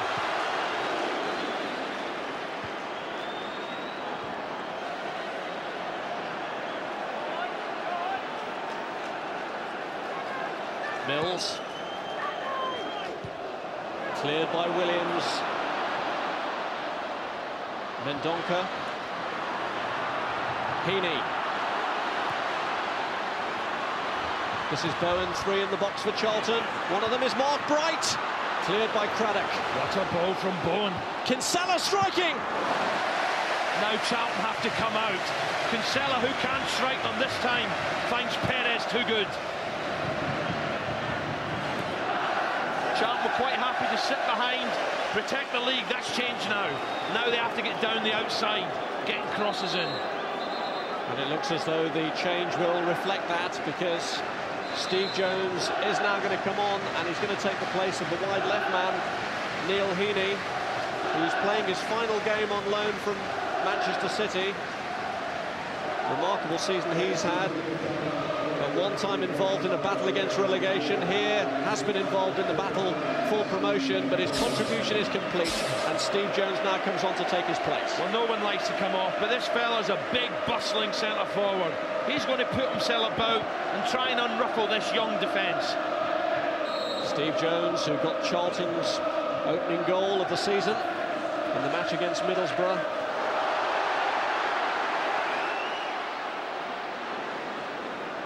Kinsella. This is Bright.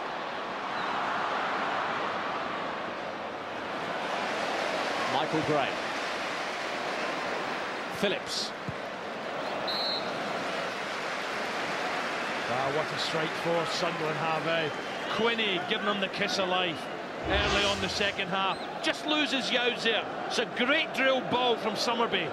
And then suddenly a big part in the second goal too now. Rejoicing on the bench, Alan Kirby's at the worst start possible. The second half, it gets worse as Phillips digs it over the advancing Illich. What a start the second half. Sunderland then 100 goals up for the season in all competitions, and Quinn and Phillips between them have got 51.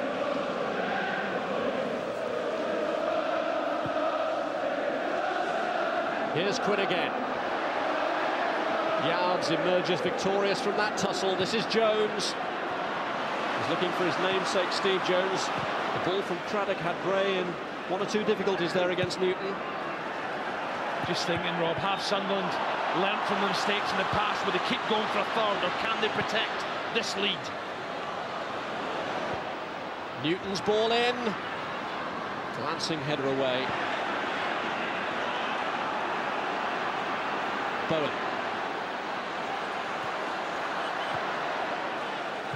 Keith Jones. Newton. Pressure from Johnston. And successful too. And here's Phillips, although he's going to leave it to Michael Gray, who's made an immense run down that flank. But now can he shrug off the tenacious Mills? Oh, fabulous move from Sunderland. Very quick, very quick to burst forward there. Michael Gray, he made up probably 50 yards there. The intended pass, I think, was for Phillips. He's trying to spin in behind Rufus, but this fella, what an engine he's got.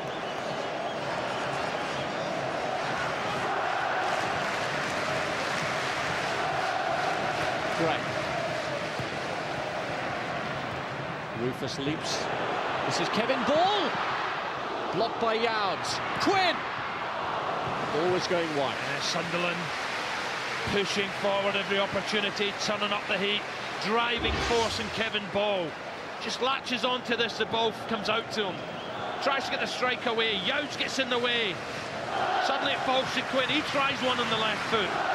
Now Charlton have to readjust.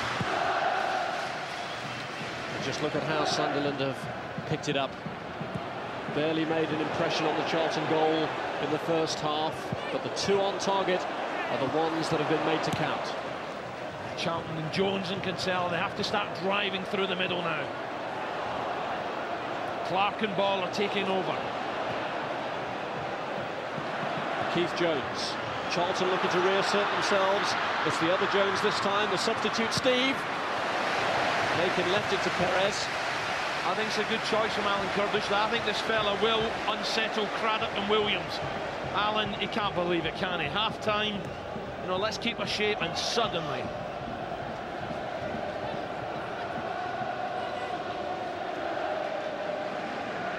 Bright gets up and Steve Jones is there. So the warning signs are there for Sunderland. Charlton must believe in themselves. Reedy knows, come on, we're defending too deep, push up.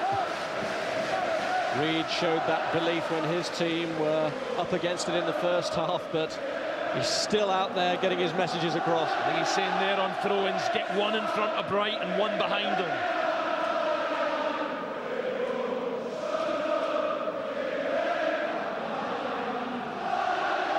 Charlton have an injury problem here. It's Keith Jones who's taken a knock. Fitting climax this is, though, to the Nationwide League season. Wow, what a game. Still more football to come, of course, on Sky Sports, with England's latest World Cup preparatory match in Morocco on Wednesday. Our coverage starts at 5 o'clock on Sky Sports 2.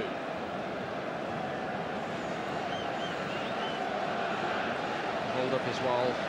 Jones continues to receive treatment. I felt that was such a crucial battle this afternoon, Rob, the central midfield area. And Jones and Kinsella done so well early on in the match, but suddenly Clark's getting more involved and balls driving through. If Charlton have to get back in it, they need more from Jones and especially Kinsella. Peter Reid may not be able to fulfill that midfield role himself now, but in Kevin Ball, he's certainly got a man to be in the trenches with. Inspiration behind the previous promotion campaign 2 years ago. Phillips here looking to release Summerby.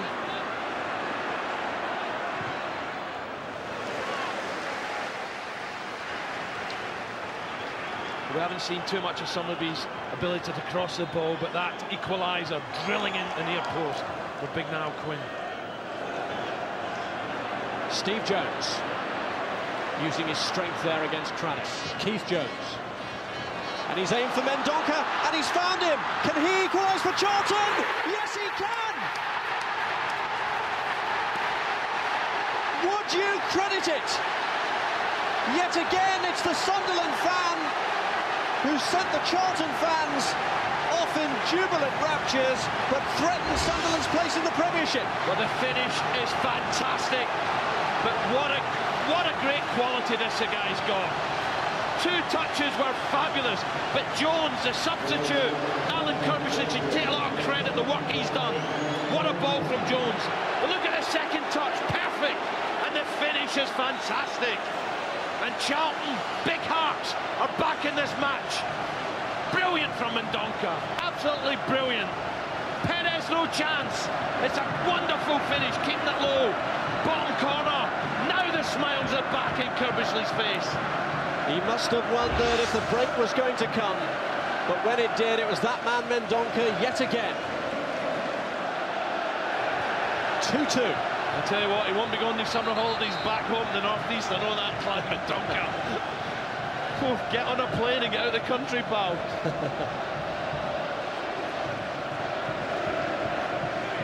What a game. Fantastic. And the substitute, I tell you, a great move from Alan Curbishley. And he clearly feels now that it's there for the taking. He's indicating he wants 3 up.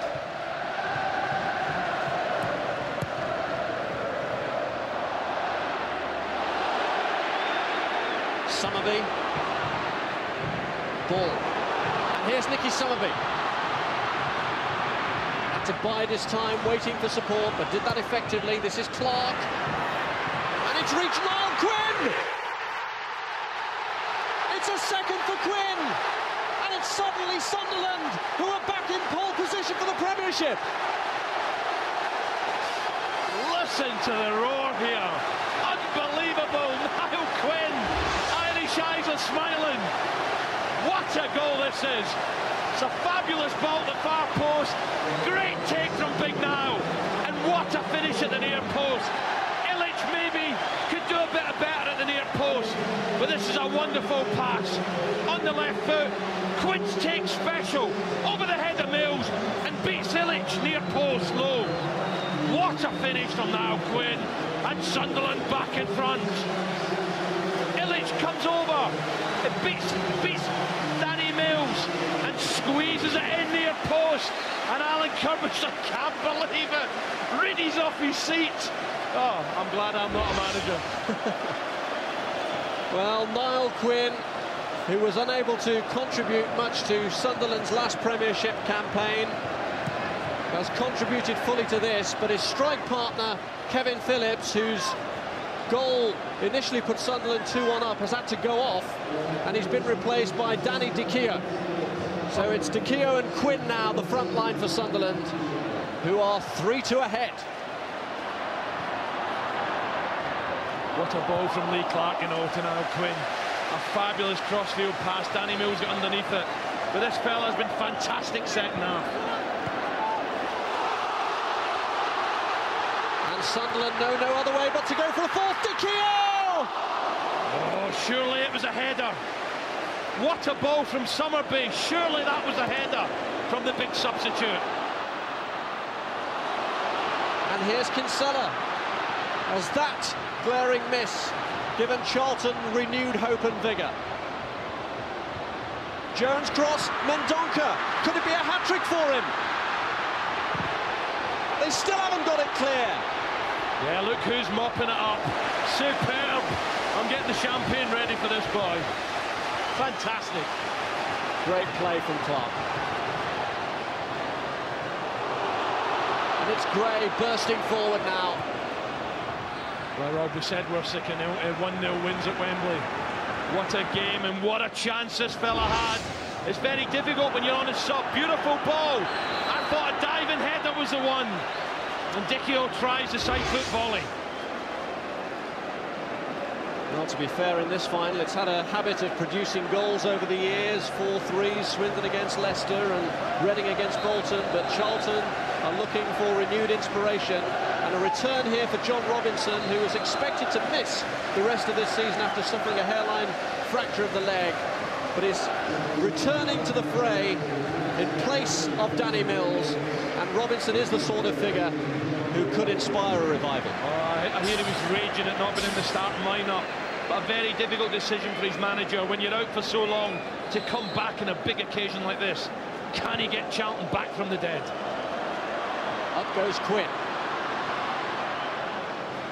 Well, poor Ilic, he's shell-shocked. 3 goals against him. Bright's flick on. Is it the hat-trick? Give that man Perez a new contract. Oh, Mendonca, can't believe it. And really, he's getting through too easily here. There's a slip from Craddock. Doesn't get either side of Perez. And in the end, easy for the Frenchman. What a threat this fella is. There's never been a hat-trick in a Wembley playoff final. Could Mendonca make history?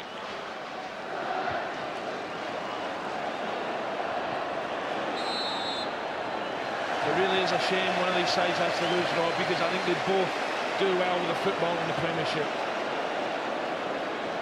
Well, there are only 4 teams in England who managed to score 80 goals or more in the league, and these were 2 of them. I think you have to say as well, Rob, one way or another, I think Mendonca will be in the Premiership next year. For a Charlton fan, hopefully with Charlton, I've got my doubts.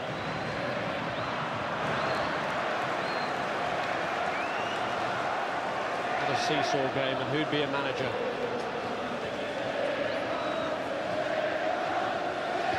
Really shaking his head. Still can't afford to feel too comfortable, both getting hot under the collar. I bet Dave Bassett and Ryan Robson are enjoying this. Sitting by a pool with a glass of champagne.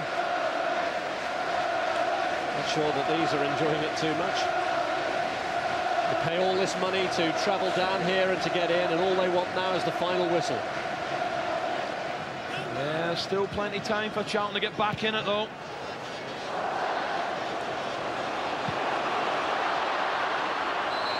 Rufus shielding it against Dicchio.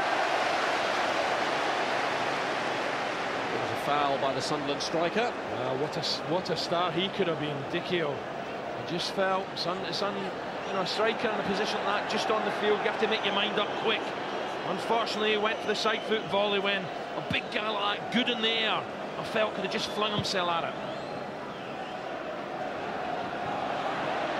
Steve Jones. Summerby.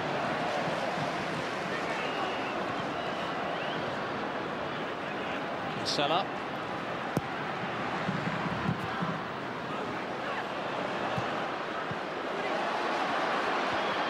Quinn to Dicchio. Handled well by Richard Rufus.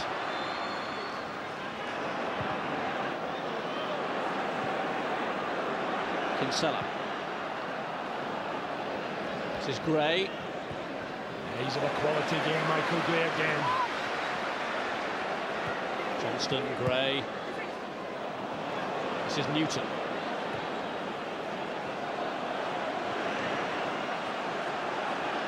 Youds. Kinsella. Newton, who's dropped back to right back since Mills' departure.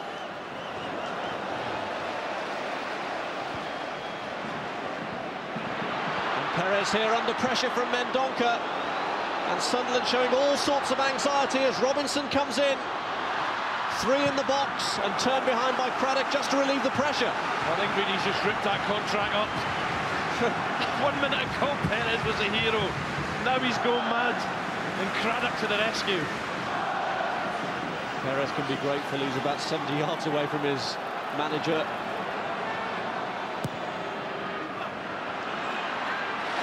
He's just made up for it, though. And could he provide an assist here? It comes off the back of Alan Johnston. Yeah, a little tug on Newton, but Charlton are quick to get the game going again. Time running out for them, last 10 minutes. Sunderland then 10 minutes away from rejoining Nottingham Forest and Middlesbrough, last season's other relegated clubs, back in the Premiership.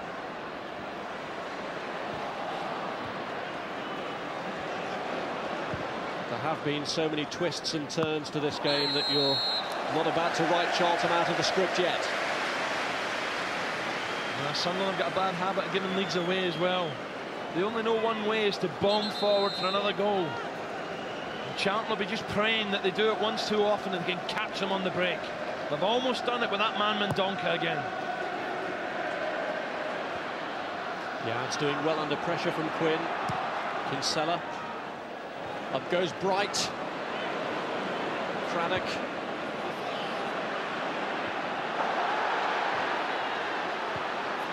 Good ball from Clark.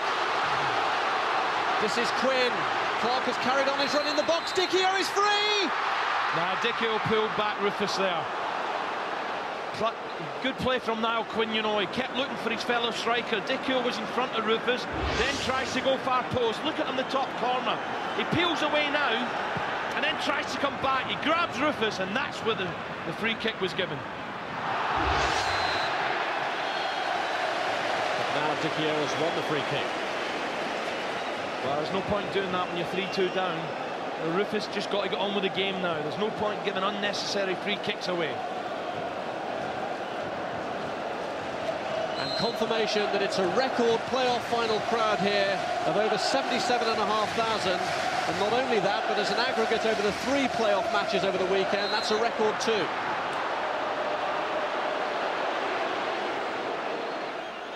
Confirmation of the way that attendances have really been booming in the Nationwide League this season. Steve Jones. Mendonca was definitely pulled back just outside the box, and this is danger again. Surely this time Kinsella must fancy this one. Mendonca pulled back by Williams, down he goes, unfortunately just outside the box. But he's being called towards the referee is Darren Williams. Has this got another twist in it? A yellow card then for the Sunderland centre-half. But it could be even more costly if Charlton score from this free kick to level matters yet again. Well, you've got Mark Bowen and Cancelo over the ball, and Bowen can't hit them with his left foot as well, but a fancy Cancelo. Surely this is his range. An Irishman and a Welshman together. And it's been left to the Welshman to deal with it. Cancelo has moved away. Bowen is over the ball. Mark Bowen! And Bright shot's pushed away by Perez. What an instinctive save this is. Mark Bright gets on the end of Bowen's strike. Watch this. Look at Bright. Hits him there. And Perez instinctively gets it away. What a let-off. Bowen fires it in. Bright gets a touch. Great stop. Instinctive stuff from striker and goalkeeper. But Bright goes up again here for the corner. Oh, heartbreak for the Charlton fans. Incredible.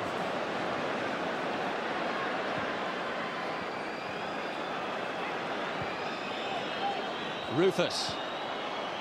Robinson.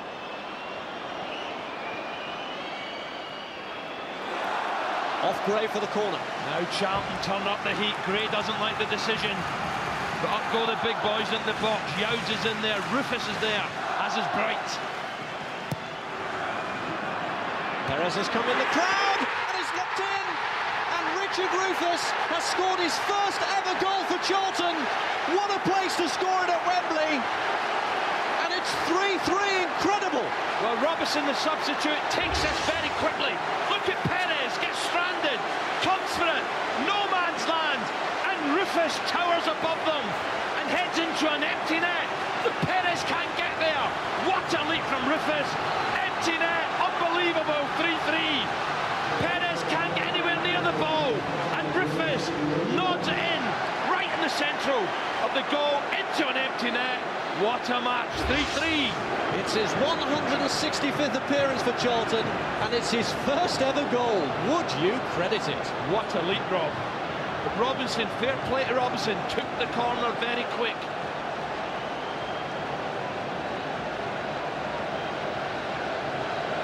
It really is fairy tale stuff now. The Charlton fans, who were so subdued a moment ago, are pinching themselves to make sure it's all real. They've revived themselves, and not only that, but with a goal from a man who'd never scored before, but he's in the thick of it again here, and Illich had to come out and take command. Oh, one goalkeeper makes a stop. Charlton fans can't believe it, back in it. And Perez breaks, well, the cardinal sin comes, and he's a full 6-7 yards away from the ball, as Rufus towered above everyone, nodding into a complete empty net. Players, managers, supporters, they're all going through the emotional mangle here. Oh, would you believe it? As Robson and Bassett open another bottle. But they're enjoying their holidays. These people certainly aren't. Well, fair duty, Cat Charlton coming back, showed a lot of determination and grit. Ex-manager Steve Greer, I bet he's enjoying this too. 3 minutes away from extra time. Craddock. Dicchio. Just when you mentioned Dicchio, I'm just thinking of that chance a few minutes earlier, Rob. A costly miss it could be. Tried the lay-off there, but ball hadn't moved on far enough.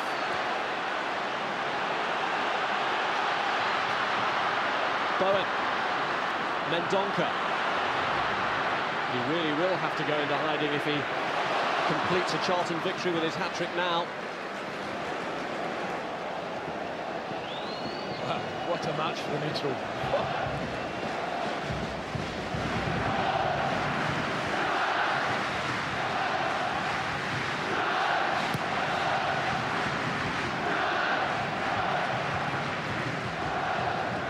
Gray.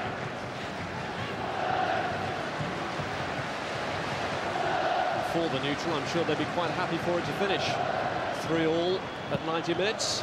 We want a winner, Rob. We want a winner, no extra time. Clark. Dicchio, who could have sealed it for Sunderland by now. Craddock. Remember too the instinctive shot from Bright that fully tested the reflexes of Perez. That may have a crucial bearing on the result as well. This is making Sunderland growing in confidence near the end. Dickie-O, Quinn. Oh, if Quinn could have left that, he'd Kevin Ball right behind the ball on his own. But Quinn going for the hat-trick. Watch Ball stealing behind Big Niall. Had he left it, Ball was all alone. You can't blame him going for the hat-trick. But Charlton fans, what were they thinking here?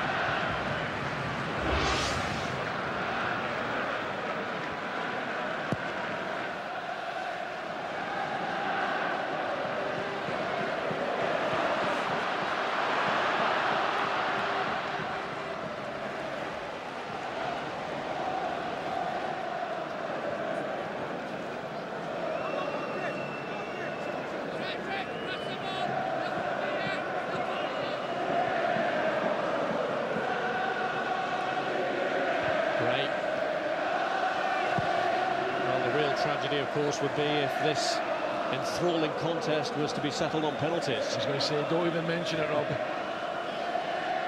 Now, that would be a shocker. 4 minutes of stoppage time, though, to be played at the end of the 90.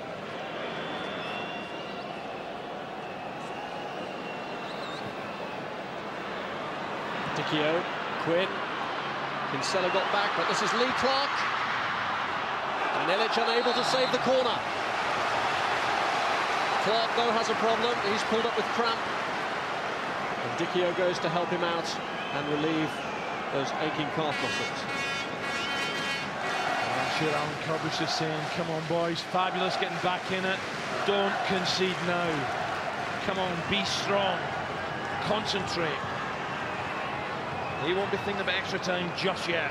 Whereas Reedy's saying, hey, come on, someone pop it in the back for me. Can his team do it from the corner? Johnston's corner. All flying in, but Dickie-O and Ball got in each other's way. Yeah, lots of bodies in there, right to the far post. Ball flings himself, and Dickie-O's the one who gets there first.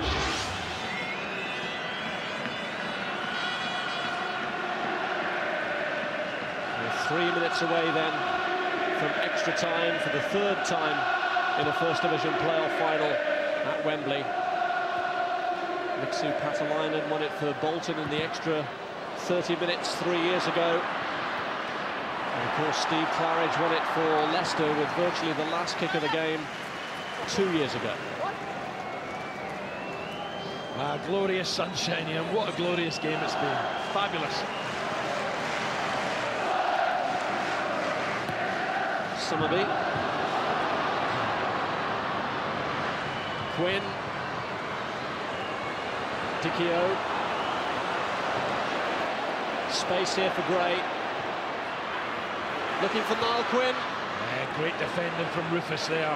Quinn is a handful at the far post, and now all of a sudden Clark and Gray are finding him. Rufus, the hero, this time getting back to defend. Well, Steve Jones was unable to prevent the corner from being conceded. And more hope here for Sunderland. Summerby takes it. Cleared by Yams. Summerby. Cleared by Kinsella. Robinson in the way of Nicky Summerby. Summerby, who's taken part in a 4-3 final before for Swindon against Leicester, and now he's hoping that score can be repeated in Sunderland's favour now. Rufus in the way of his throw. That's Clark.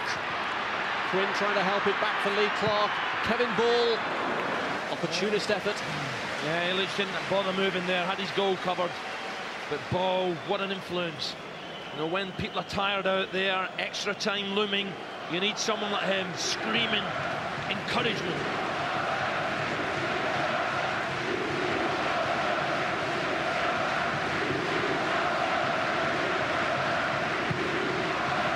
Charlton fans hoping that a late surge can win it before the agonies of extra time.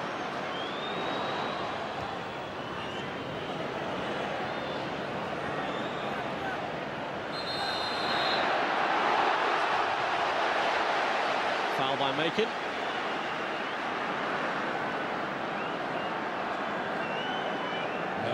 Donker, and now Quinn must be just dreaming. Hat-tricks, hat-tricks. What a place to get it here at Wembley. This might be the last opportunity before extra time. Bowen is the taker. I must admit, I'm petrified every time I see Perez come racing off his line. And there is the whistle to end normal time, but Alan Kirbishley and Peter Reid have still got another half hour's agony to endure at least.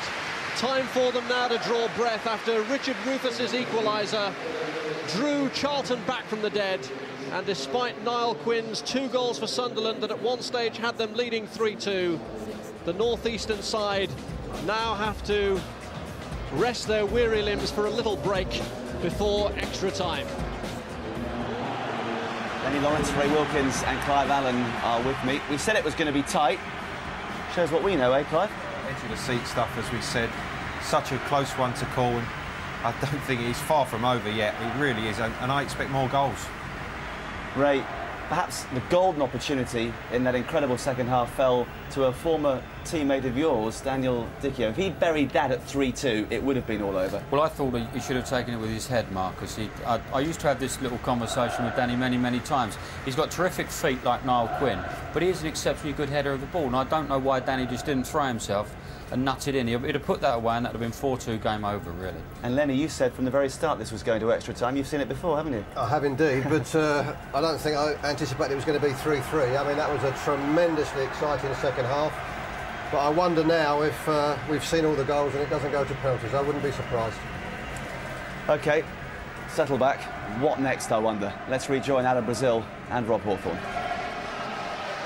2 teams who are just refusing to lay down and give up all hope of the Premiership.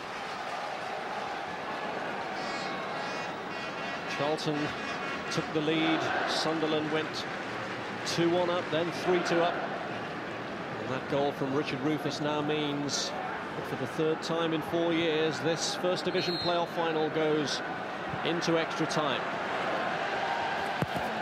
Remember that in the last 2 years, the game has been decided with virtually the last kick of the match in open play.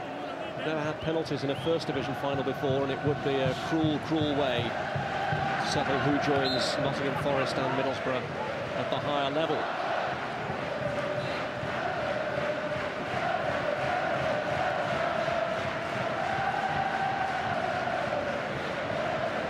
Sunderland attacking the end where they conceded that equalising goal from Rufus. Gray with a free kick. Quinn is up there. Dichio. Yeah, no doubt about it. If Sunderland can get the ball wide and get good crosses into the box, the aerial advantage must be with them with Quinn and Dichio. In saying that, Rob, Rufus towered above both of them to head the equaliser. Clark. Naked. Quinn, one of the 2 players on a hat-trick. Mendonca. Mark Bryant is raging off the ball there, screaming at the referee. Well, what an experience for the youngsters of Sunderland's back 4. They'll remember this forever.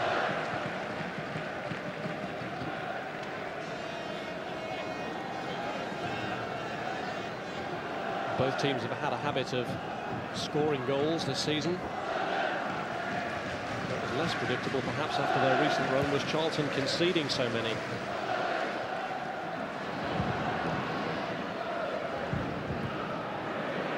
Newton, bit of a tangle there with Rufus and Dichio, but Newton has emerged well. Robinson. He's managed to help it back, but ball gets there before Sean Newton. This is Gray.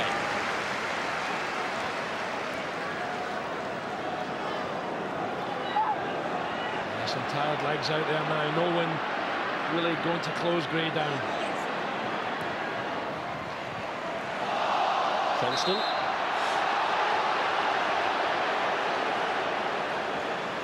All over Sean Newton. There's a bit of cramp coming into play. Bodies everywhere as Gray gets to his feet. Newton No rush to get up. Who has that extra little bit in the tank?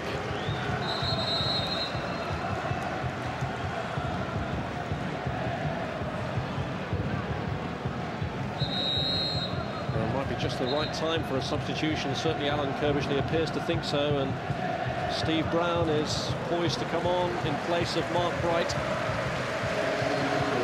Bright has had a very influential bearing on this game. Brown, a very versatile player, normally plays at the back. He did score a splendid strike when we saw Charlton live on Sky against Bradford earlier in the season. Yeah, big powerful lad. As you say, Rob, good strike.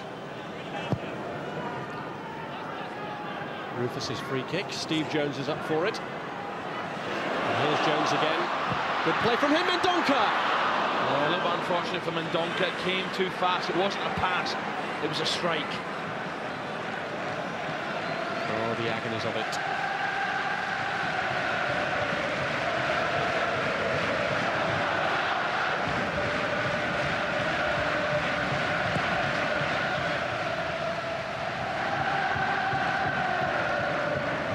Brown.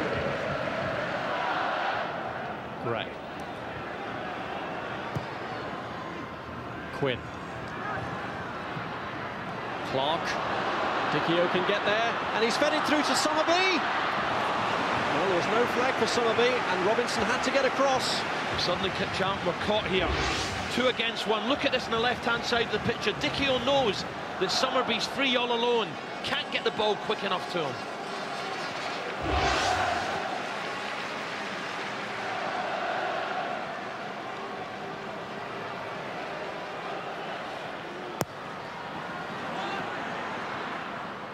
Rufus just got a touch to it. This is Dicchio.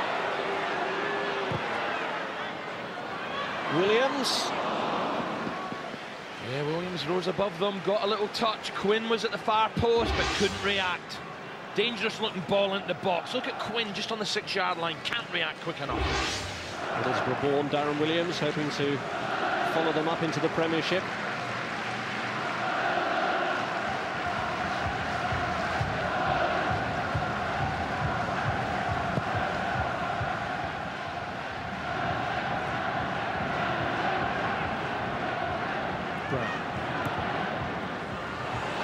Mendonca has just managed to stay onside here. Williams here clinging to him. Yeah, they're going to have to concentrate fully, the youngsters back there, because this fella, you can't give him half a yard. Quick, strong, just leans into Williams here as he loses the ball. Williams almost commits himself, but look at the strength of Mendonca. He's a top player. Williams doing just enough to let the ball run out. Johnston. Just too long for Quinn. His tired legs, Rob. There's going to be chances in this match. Who can take it? We don't want penalties.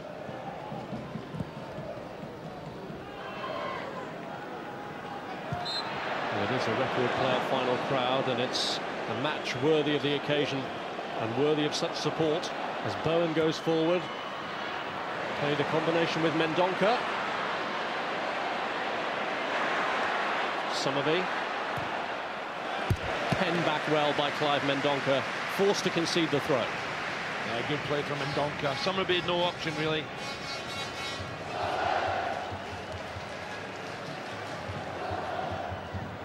Bowen with the throw. Robinson.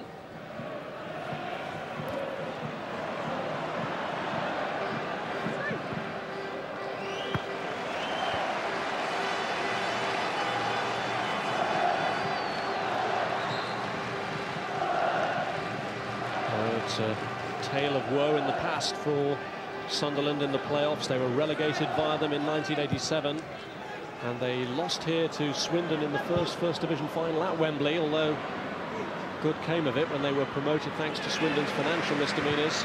Can they turn this game around again? Johnston coming in with a header. Yeah, Summerby done well to spot him there, but the linesman had his flag up for offside. We need to see a little bit more of Johnston, I think, now on this left-hand side. comes in as good wide men do. And Summerby drills it again. I don't really know why the linesman had his flag up. Johnston, a player who came in just too late to salvage anything from Sunderland's last Premiership campaign. And hoping for a prompt return.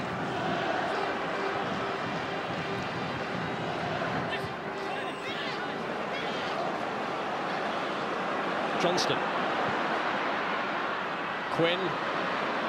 And he's easily away from Rufus, but he couldn't feed it through to Dicchio. There's a lovely tumbling out, Quinn. Really, I think he should have kept going on his own there because he'd help from Johnston.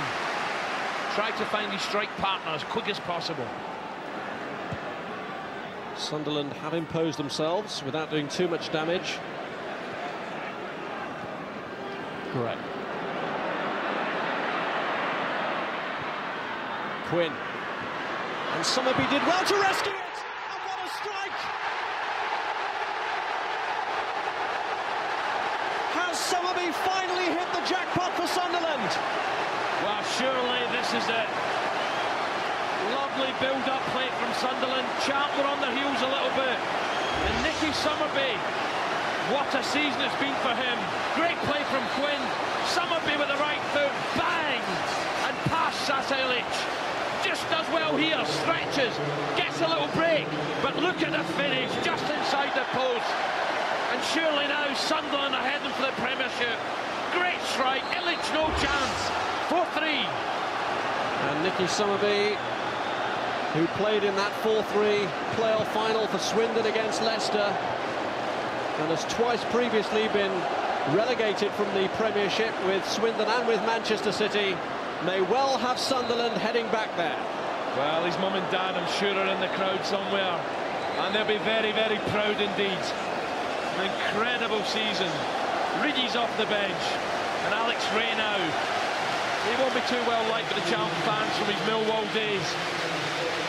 What a game Lee Clark's had. Well played. Ran himself into the ground, but now Ray comes on for a taste of success. And not only his Millwall days that the Charlton fans will remember, but also his sending off in the league game between the sides at the Valley back in March.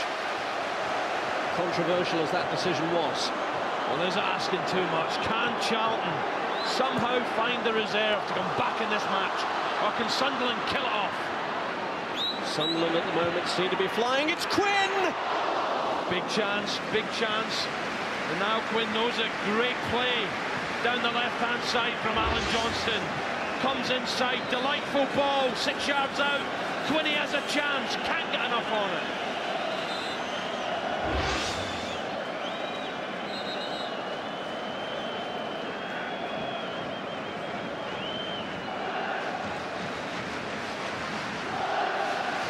You have to feel for Charlton, Rob. The referee's attention has just been drawn to something. Oh, get on with it. 7 goals, what more do we want? I think now Quinn could be in trouble here. He's the one who's being spoken to by Eddie Wolstenholme. He's been told to put his shin guards on. Goodness me. Just get on with the game.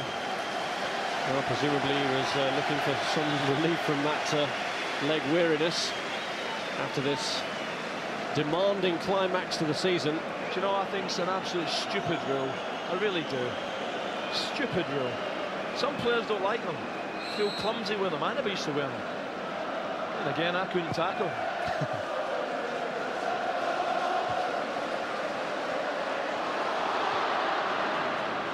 Brown.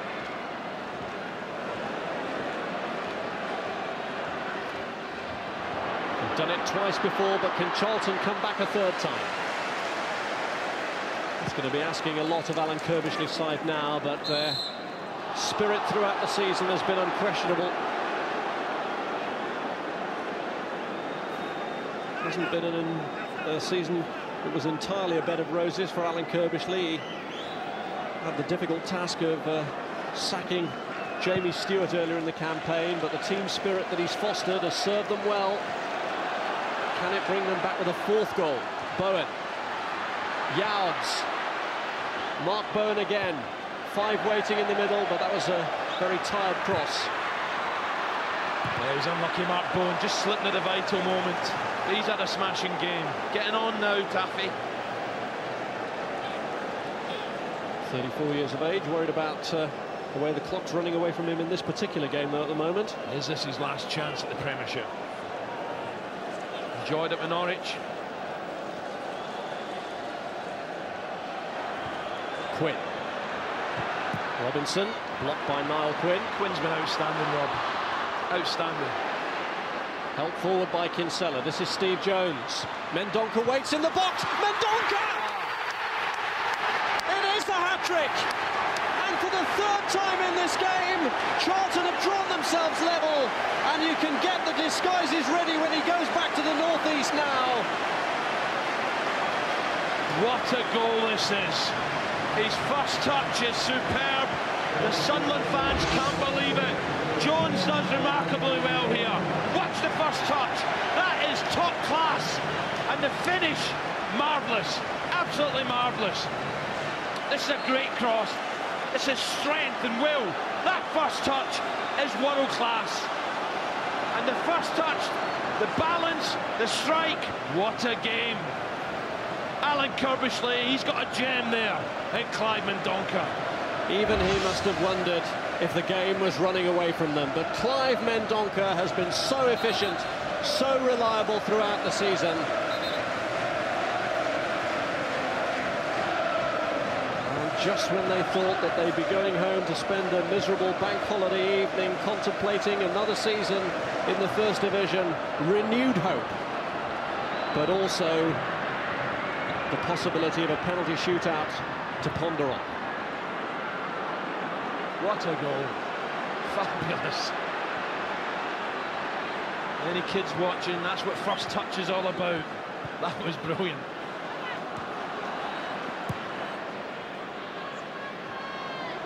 Youts.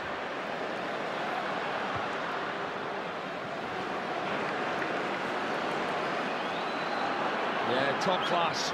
Absolutely top class. 5 out of 5. Helped on by Quinn. A reckless challenge from Ray. Wow. What a second half of extra time we've got here. It really has been quite unbelievable. They've had plenty of value for money, but it hasn't done much for their nerve ends. So I'm glad Clive Mendonca's from Sunderland, not from Newcastle, I know that. They might just forgive him in a few months' time. Clive Mendonca, scorer of the first ever hat-trick in a Wembley playoff final. They got me, Rob, a few weeks ago saying, we'll win it, we're going to the Premiership. He's certainly trying his hardest. And whatever the result here, you've got to pay tribute to the unquenchable spirit and never say die attitude of Alan Kirbishley's Charlton side. And here's Quinn. Cleared by Brown. This is Ray.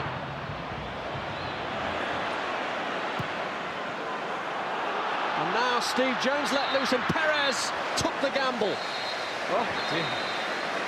Well, got to hand it to him. He come off his line again. I thought, oh no. I say Jones has been a threat, but this guy's a master. Fantastic. Half-time in extra time. The change of ends. Third meeting of these teams this season. 0-0 at the Stadium of Light, 1-1 at the Valley in March, and incredibly 4-4 here. But 15 minutes now, which will decide the destiny of these two teams. They've got to change the rules. We can't have penalties. It's got to be a replay. Peter Reid hoping to issue some motivating advice. But Clive Mendonca, what a story this is. Tell you what, no matter what happens here, I reckon Reid will be straight over at Mendonca. What a hat-trick this is. You won't see any better hat-tricks at Wembley than this. Fabulous. Knows exactly where the ball's going. Great touch. And this one, for me, is the pick of the bunch. Marvellous. Quality threesome. And whatever happens, Peter Reid just talking there with Keith Peacock on the Charlton coaching staff. Seems to have enjoyed his afternoon. How's them share options going, really? They're up and down. Oh dear.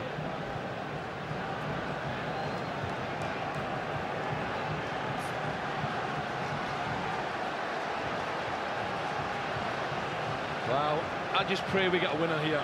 I don't want to see penalty kicks. Is it going to be settled then in open play?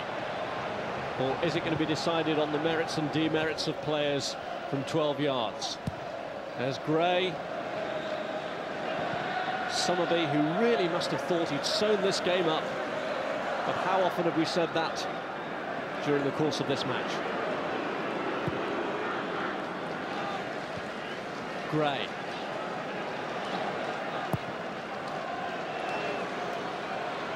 There's Quinn. Dicchio. Ball. The ball back to him didn't do him too many favours, Kevin Ball, but this is Alex Ray as Sunderland build again. Gray. Yeah, it's all about nerve now. You can't be complacent. Concentration vital for defenders.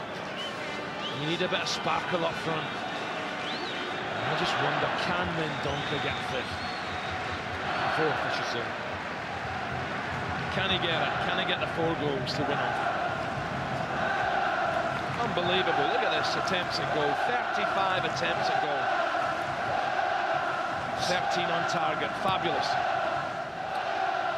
Such a wonderfully open game it's been.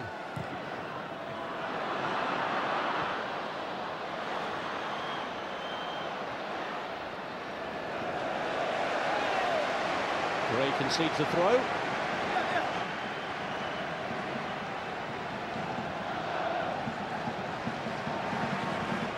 Here's Brown to take it. The header was by Johnston. Dicchio. Summerby.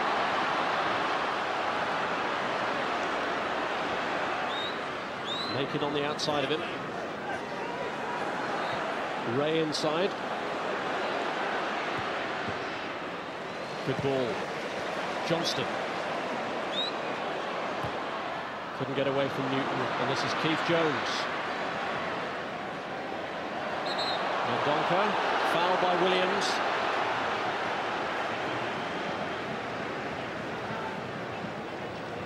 Really has been the most incredible seesaw match at Wembley, but it's been a roller coaster of emotions for these fans. Tell you what, it's very evenly balanced as well in terms of support. It's 50-50. Charlton have brought a great support too. Sunderland have come the longest way, but fabulous match.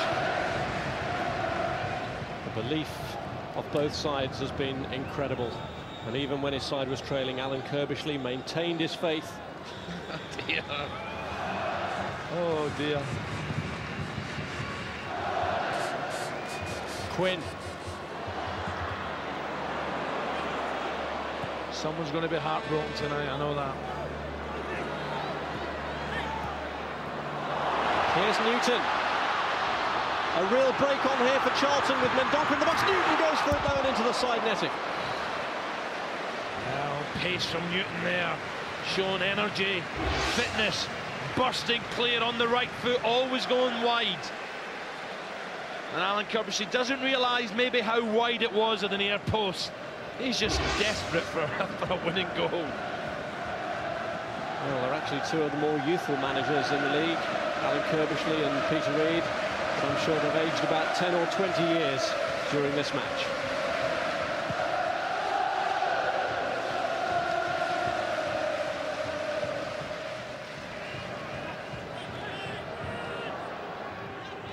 We've had the club record for Sunderland broken by Kevin Phillips. We've had the first hat-trick in a Wembley playoff final from Clive Mendonca, and Richard Rufus's first ever goal for Charlton.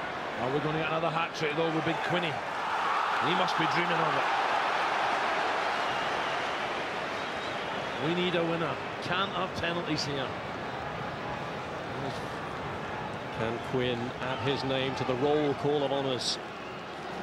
You wouldn't want to be the one who misses the penalty as well, Rob, would you?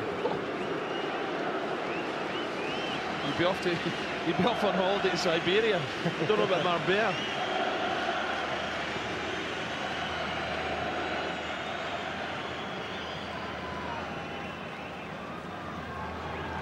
Ten minutes to go then to avoid the scenario of penalties. Up goes Quinn, no one there behind him. Yeah, both going for the same ball there. Both like to attack the ball, Dickie and Quinn. Is this fella going to be a hero? Well, he and Perez, one of them will have to emerge as a hero if indeed penalties are to decide the outcome. Perez, in possibly his last game for Sunderland, there's been talk about them looking at possible replacements. Tony from Espanyol has been linked with the club. I tell you what, Rob, I might just go for Illich if it goes to penalties, just because his size, his reach. He is a big, big, imposing goalkeeper. Perez with more experience, though. Dickie. Quinn. Yeah, they're shattered out there now. Williams. Here's Craddock.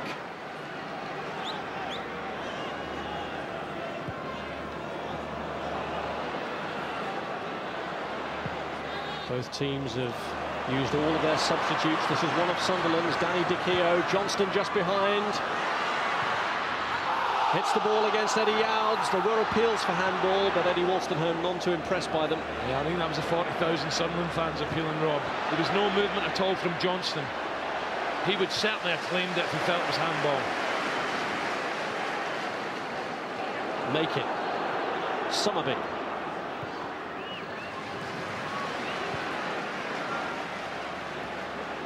This is Gray. Johnston to Dickie. Mendonca. Jones, the only Charlton player up. Dealt with calmly by Chris Makin.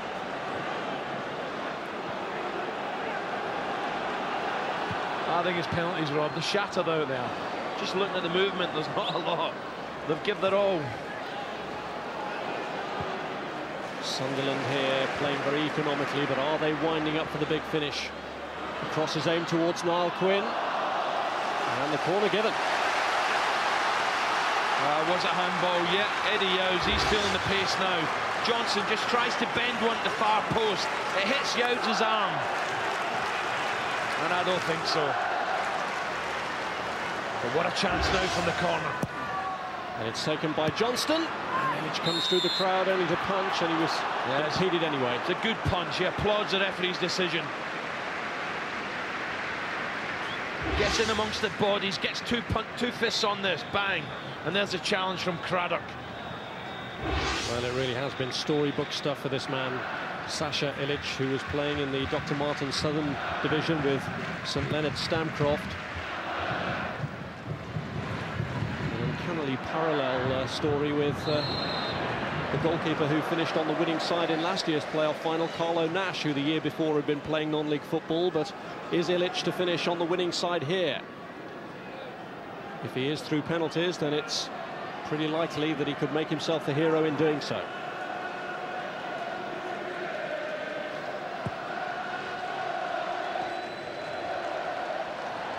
Kinsella. Brown.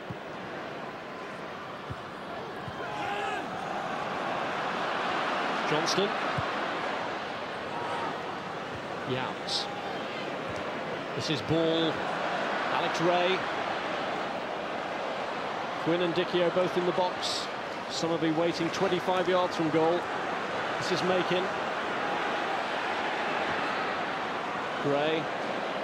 Sunderland have played a patient game. Yeah, good defensive play again from Youds. Positional sense, excellent. Summerby. This is good possession though, Rob. Summerby's cross. Dickie unable to get that. Great header from Rufus. Great header. Robinson.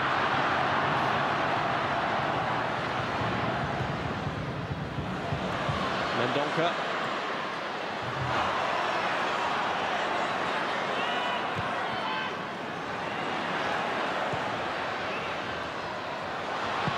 Nice idea. Well read by Makin. This is Brown. And Williams clears, but he couldn't save the corner. Another big threat then to the Sunderland goal with less than 5 minutes of extra time to go. And John Robinson could cap a remarkable comeback if he can make something of this latest corner for Charlton. Surely a goal at this stage, and that's it. No way back. Robinson's kick. Yardzu came in behind Steve Jones. He's angry with himself. He's very angry. He felt that was a chance coming in right at the back. Ball right to the far post from Robinson. Look at Youds coming in very late. Took his eye off the ball. I tell you what, this is a killer. Man of the match. I think now Quinn has been superb from the second half onwards, but they call him Super Clive. The champagne must go to Clive Mendonca. Magnificent.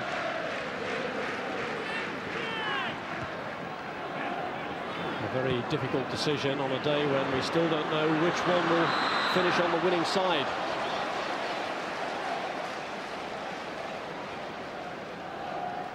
It's still balanced on a knife edge. So this fella's had a good game as well, Rob. Michael Gray. I'd like to see him in the Premiership, but look at this year or next. Both teams have given their all. Quinn wants to get on with a quick free kick here, having won the verdict for the challenge by Eddie Youds. And really, this is where Charlton have got to keep their cool and organise themselves. Well, there's a good option here. Summerby could make an even bigger name for himself. Michael Gray might fancy this as well.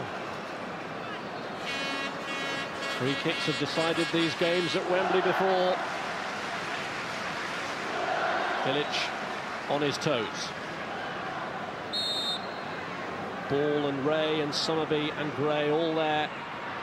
And it's Ray who lashes it over the top. I tell you what, Kevin Ball and Nicky Summerby are both looking at Alex Ray, they're saying, nah, we didn't mean that. I'm sure they didn't. Ray just suddenly trying what Kinsella done earlier on. Good strike, but too high. I don't think that was what his two teammates were meaning. Fooled Sunderland as well as Charlton.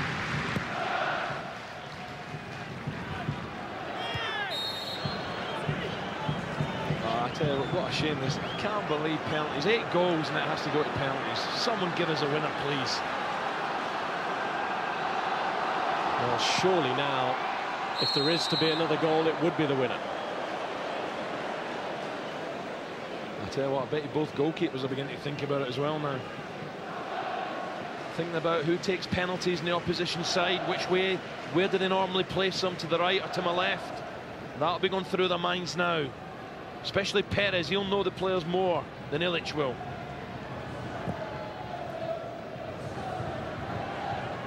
Steve Jones, Mendonca, Kinsella.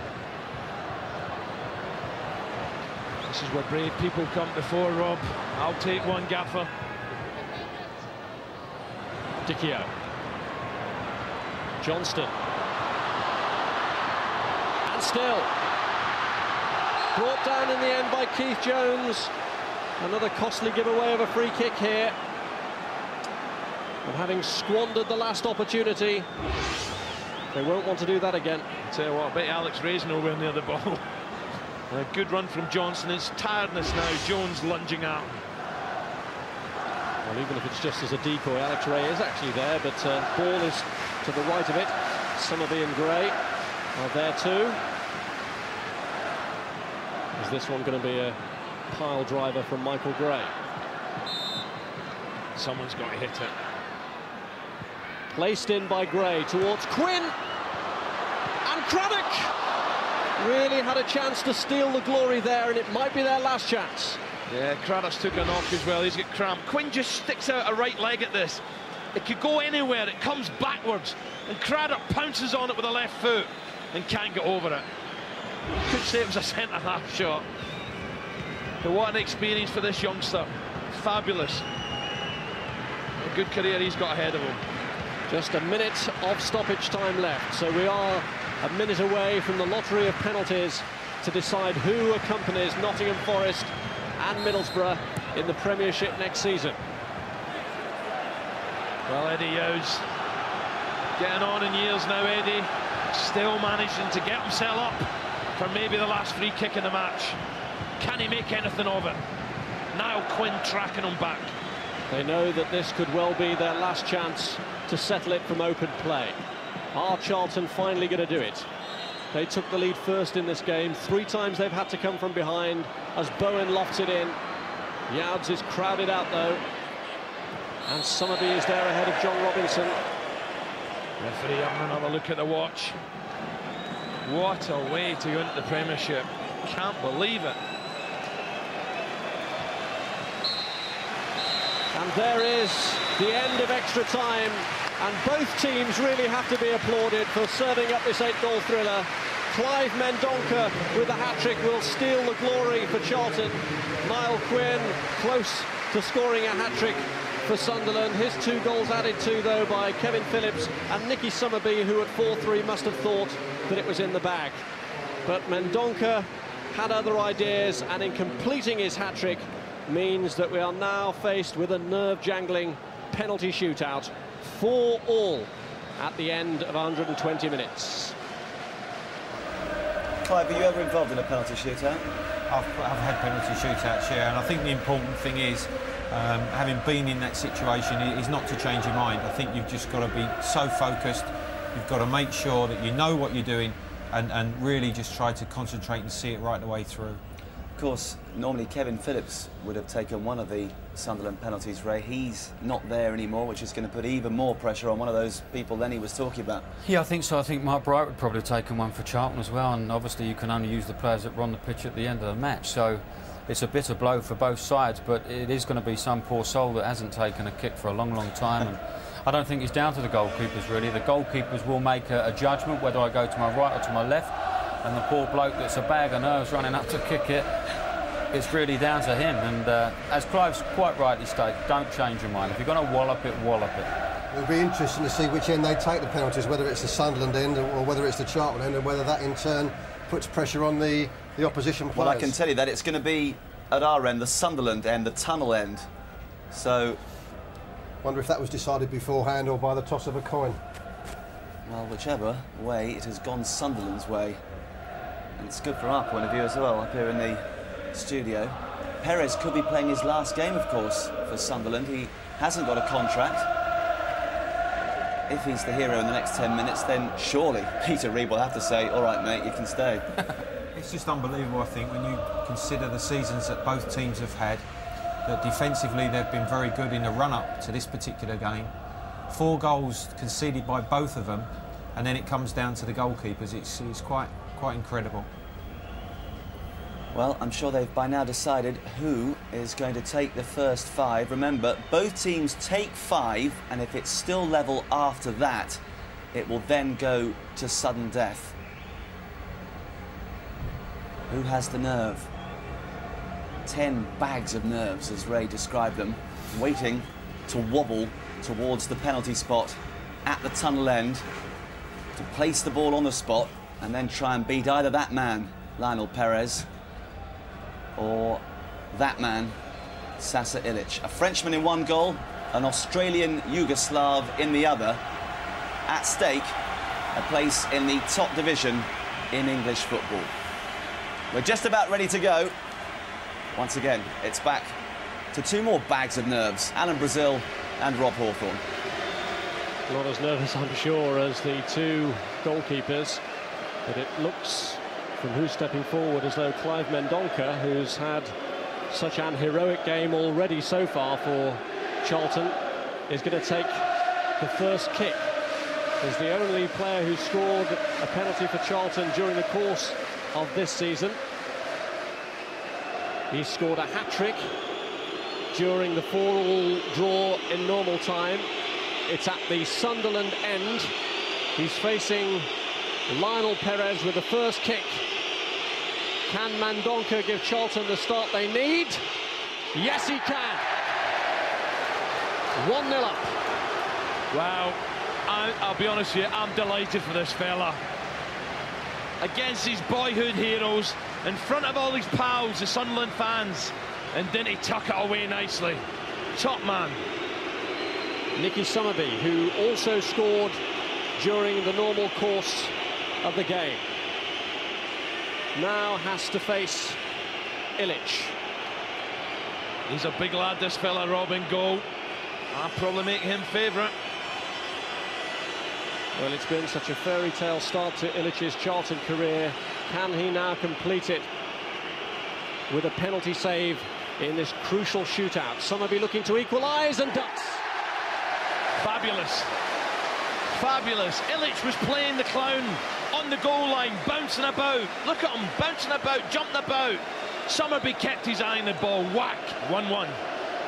And with every penalty that's taken and scored, the pressure increases on the next taker. And this is where the decisions of the managers are crucial. Do they go with their regular penalty takers first, or do they go with the ones they're not so sure about? It's Steve Brown, who came on for Charlton, who's stepping forward to take the responsibility here of keeping Alan Kirbishley's side's men's noses in front.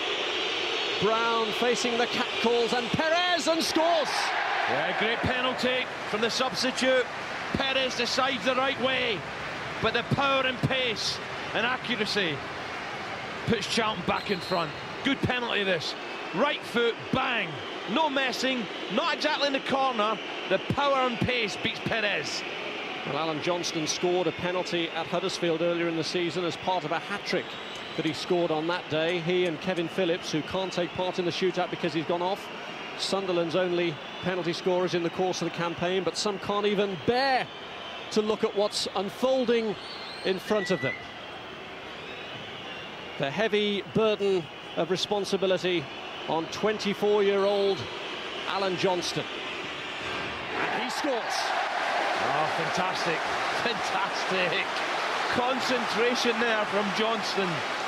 Wouldn't look at the goalkeeper, only at the ball. Side of the foot, bang, sends him the wrong way. Well, it's a long walk up when the guy who's taken the kick before you has scored, and one can only guess at the thoughts running through Keith Jones's mind as he steps forward now to take the latest kick. It's a question of being focused and blanking out the jeers from the Sunderland fans who surround him. It's mind games now with Perez. And Jones completes the 5th scored penalty, 3-2 to Charlton. Well, we've not had one bad penalty yet, and Jones fairly pings us in the corner, right into the stanchion. Perez guesses the right way, but again, the power and pace beats the goalkeeper. Well, now the pressure is on Sunderland. Charlton have maintained the upper hand. Alan Kirbishley hoping here for a miss from the Sunderland captain. It's Kevin Ball against Ilic. And he's done it too. Wow. The old heart's beating away with the right foot. Again, the goalie goes the right way, but the pace is on the ball. And now the pressure builds on the remaining players to take one. One captain has done it. Can the other do it? Mark Kinsella follows Kevin Ball's lead in leading from the front and taking his responsibility here against Lionel Perez. 6 penalties taken, 6 penalties scored. We're approaching that agonizing stage of sudden death. They're praying and hoping that their captain can do it for them. And Kinsella scores as well. Look at the relief on the youngster's face. Oh dear. Sending the goalkeeper the wrong way with the right foot, and finds that corner. Now, pressure, pressure, pressure. Well, they try and act as cool as possible. And Chris Makin is just striding forward, limbering himself up for the challenge that lies ahead, but it's nail-biting stuff. These penalty shootouts always are, but especially with the prize at stake that there is for Peter Reid's side. Agony for those taking them and for those watching them. Here comes Makin, and he's just about got it in.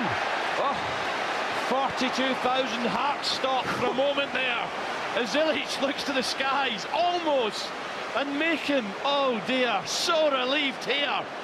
And look at that, the big fella gets two hands to it and can't palm it out. So close. Oh, relief for Sunderland.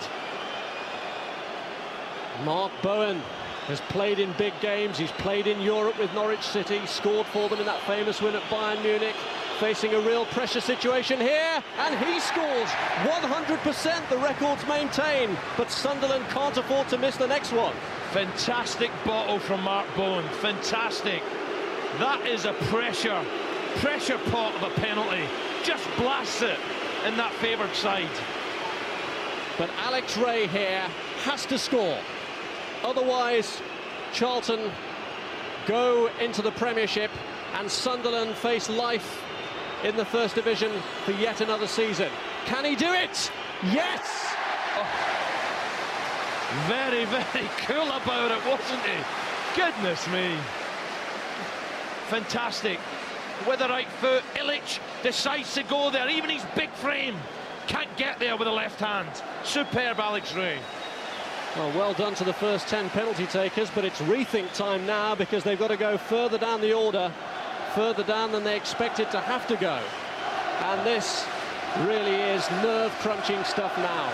No one can afford to miss. And John Robinson, who's only returned to the game today after a 9-match absence because of that hairline leg fracture, is coming forward bearing here a heavy duty of responsibility. Can Perez make the first save of the shootout? It's Robinson. Another goal. Yeah, wrong foot in the keeper. And Alan Kirbishley, wow. I think him and Reedy are going to have to take penalties in a minute. Good penalty, right foot, wrong foot's Perez. Oh, pressure on Quinney. Well, this would be tragic now if Niall Quinn, who played his part so fully during the 4-4 draw with 2 goals, was to miss the kick that cost Sunderland promotion to the Premiership. Peter Reid, of course, has great faith in the big Republic of Ireland international striker, a man for the big occasion, as he proves again. Fabulous, fabulous stuff. Cool, calm, collected, with a side foot, sends him the wrong way. Well done, Quinney. That's his hat-trick. And now it's Sean Newton coming forward to put his neck on the chopping block. Alan Kirbishley with fingers crossed, praying to the heavens that Newton maintains this outstanding 100% record. They really have been exemplary penalties so far. Can Newton keep it up? Well, there wasn't much of a run-up, but he's done it. Oh, dear. Perez looks at him, can't believe it. And of all the penalties, maybe this wasn't, well, it's a goal, but look at that. Just getting a little bit loft in the ball, taking it past the Frenchman. 7-6 then. And Michael Gray knows what he has to do here. Everyone in the stadium knows what he has to do here. Alan Kirbishley not looking, but hoping nonetheless that Michael Gray misses. And he has missed! Ilic has saved it! Charlton are in the Premiership! And Ilic, the man who a year ago was playing non-league football, has denied Gray with a vital kick. Sunderland are consigned to another season in the First Division. But Charlton are pouring in here on their heroes, and the goalkeeper at the bottom of the pile has made sure that there'll be top-flight football at the Valley next season for the first time in 41 years. Oh, God. Well done, Charlton and Alan Kirbishley, but I feel for Michael Gray. That is hard. Hard than this man too. Congratulations, Charlton Athletic. Fabulous. But what a way to end what has been a fantastic afternoon. Reedy, well done, Reedy. Straight to Michael Gray. Was tragic, tragic. But fabulous. What a fairy tale for this guy. Magnificent. Sasha Ilic, the player who really came to Charlton through a fluke contact. One of their directors was told that he was available by a business contact in Chicago. They were aware that he was having trials with Aston Villa, but that they were struggling to get a work permit for him. Charlton nipped in, he liked what he saw at the Valley, and he can hardly believe how far he's come. He may have conceded 4 goals in the game, but it's his save that ensures that Charlton are back in the top flight and in the Premiership for the first time in their history. Oh, Rob, incredible scenes here. No side deserved to lose. What a shame. Sunderland really utterly deflated. Their fans as well. It's really been a heartbreaking day for them. And that is the message of the day. Ilic has done it for them. Both sides, what an entertaining afternoon. A fabulous football match. We've seen it all. Skill, determination, some great support from both sides. No one deserved to lose this match. But well done. Congratulations to the South London side. Fabulous. Alan Kirbishley's team just refused to lie down. 3 times they were behind and 3 times they pulled back to level. They kept their nerve in the penalty shootout. And the man who's built this team on a shoestring budget takes them all to the Premiership, while Michael Gray reflects on a lost opportunity. He's inconsolable at the moment, but he really did play well during the course of the game and extra time.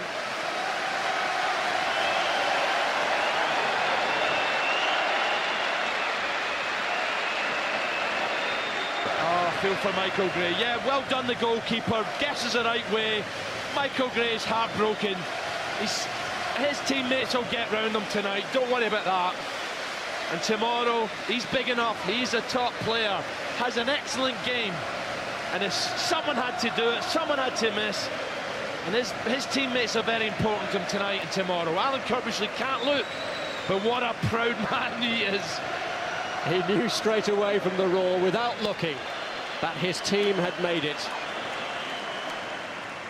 Well, Mark Kinsella leads his weary troops up the steps for deserved congratulations from the nationwide representative.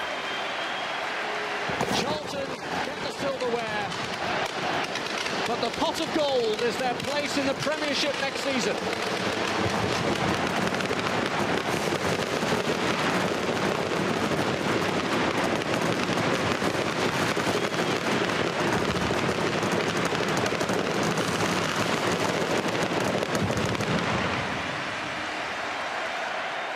Unbelievable. I don't think you can imagine when you come here this afternoon the game would end up like that. And you know, I was really pleased with our first half. I thought that's it, we're in control. I was inviting Sunderland on. To be fair, I said to them at half time, I said we're in a perfect position for us. We've worked all week on perhaps counter attacking, because we knew that they was a bit direct and a bit strong.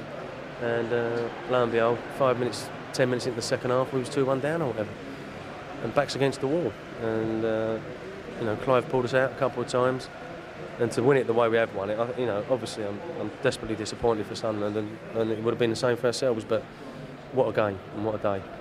What does it say about your team, you think, the way that you hung in there in the second half, then throughout extra time? We was always behind, weren't we, in the second half? And you know, at some stage, I'm thinking to myself, well, perhaps our name's on it really to get, you know, and perhaps we deserve it this year because of what's gone on. But certainly, I still firmly believe that the running we had has held us in good stead.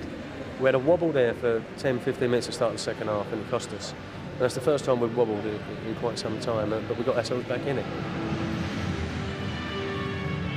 Clive Mendonca, you took the long way around, but what a day. Yeah, I mean, it must have been a great game to watch. What was the score? 4 each. I lost count at one stage. But it's a sad way for someone to go out on penalties, but we're just delighted at the end of the day. You've scored a hat-trick, but still it comes down to penalties. Yeah, I mean, it's Brian Clough used to say it's a funny old game, huh? That's the way it goes sometimes, but as I say, it must have been a great game to watch, and I'm just delighted we've won it in the end.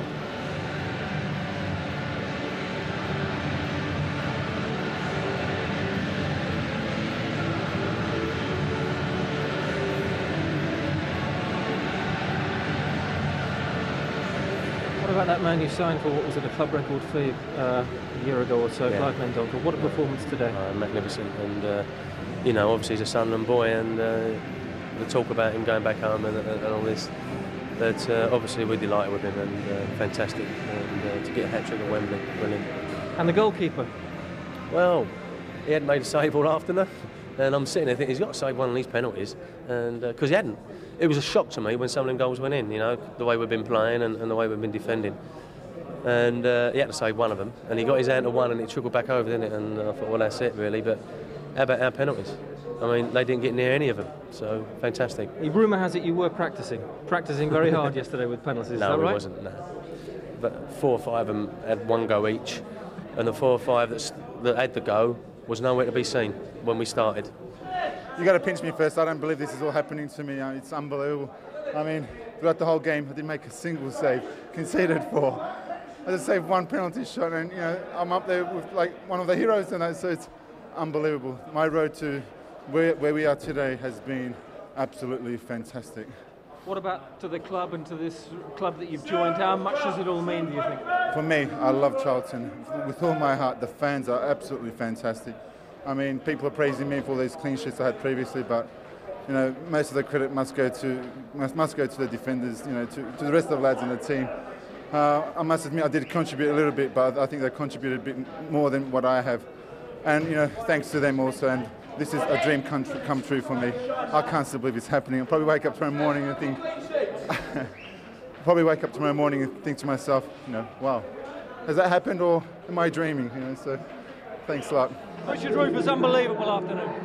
I know, for us to get in the Premiership, I'm really pleased for me to score my first goal. It's a bonus as well. Where did that goal come from? I don't know, I've been waiting to do that all season, and I think I picked the right time for it to happen today. Throughout the afternoon, Charlton showed an amazing character, the way that you came back. How did you do that, and where did that come from?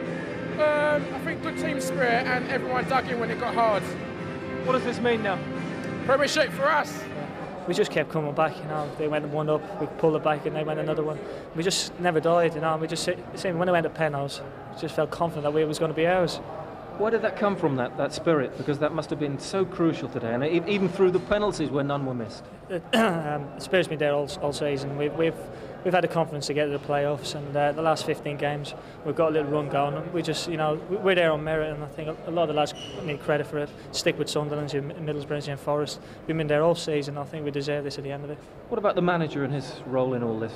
Yeah, he's just proves he's done the job. He's got a good bunch of lads. He's got a team that's not worth millions, and a team that will work together as 11 when they go on there.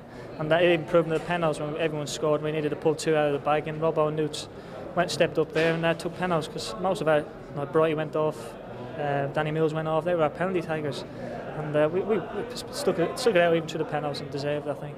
Mark, you were forced to watch the penalties. Were you watching? Yeah, we were, yeah. I mean, I was disappointed when I had to get brought off, because I was down for number 2 and there was a feeling it might go to penalties. We practiced them yesterday. And I said to, I think it was Lee Clark, or might have been Phillips, that I said, he'll save one. I said, I know him. I said, he'll save one. And he said, I hope not. And he did. I mean, you've got a feel for Sunderland like ourselves. 49 games, that's a long season to get to this stage. And it comes down to penalties. I mean, I felt sorry for them a little bit in the end. Can you describe that moment when Sasa saved the penalty and you knew you were in the Premier League? It just swings back and forward. I mean, emotions are high and low. When everyone keeps saying this is the one who's going to miss, this one is going to miss, and then he scores, and then there was something about that the last one when Sasha saved it. I mean, it was low and it wasn't very hard, and he guessed right, and it's just like leave the benching on the pitch. I mean, it's amazing against the odds. We're just a small club. It's like a Barnsley really against the aristocrats. They've got a lot of money and they've got big stadium and everything's set for them. But it's just about on the day, who performs well on the day. And today we earned it. You're a reasonably young side, but there's a few veterans in there. Mark Bright, Keith Jones.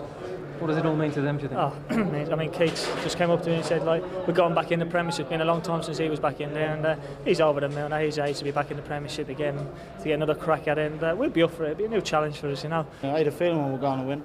It's just, I must say, I feel sorry for Mickey Gray, who missed one. It's just a shame, really.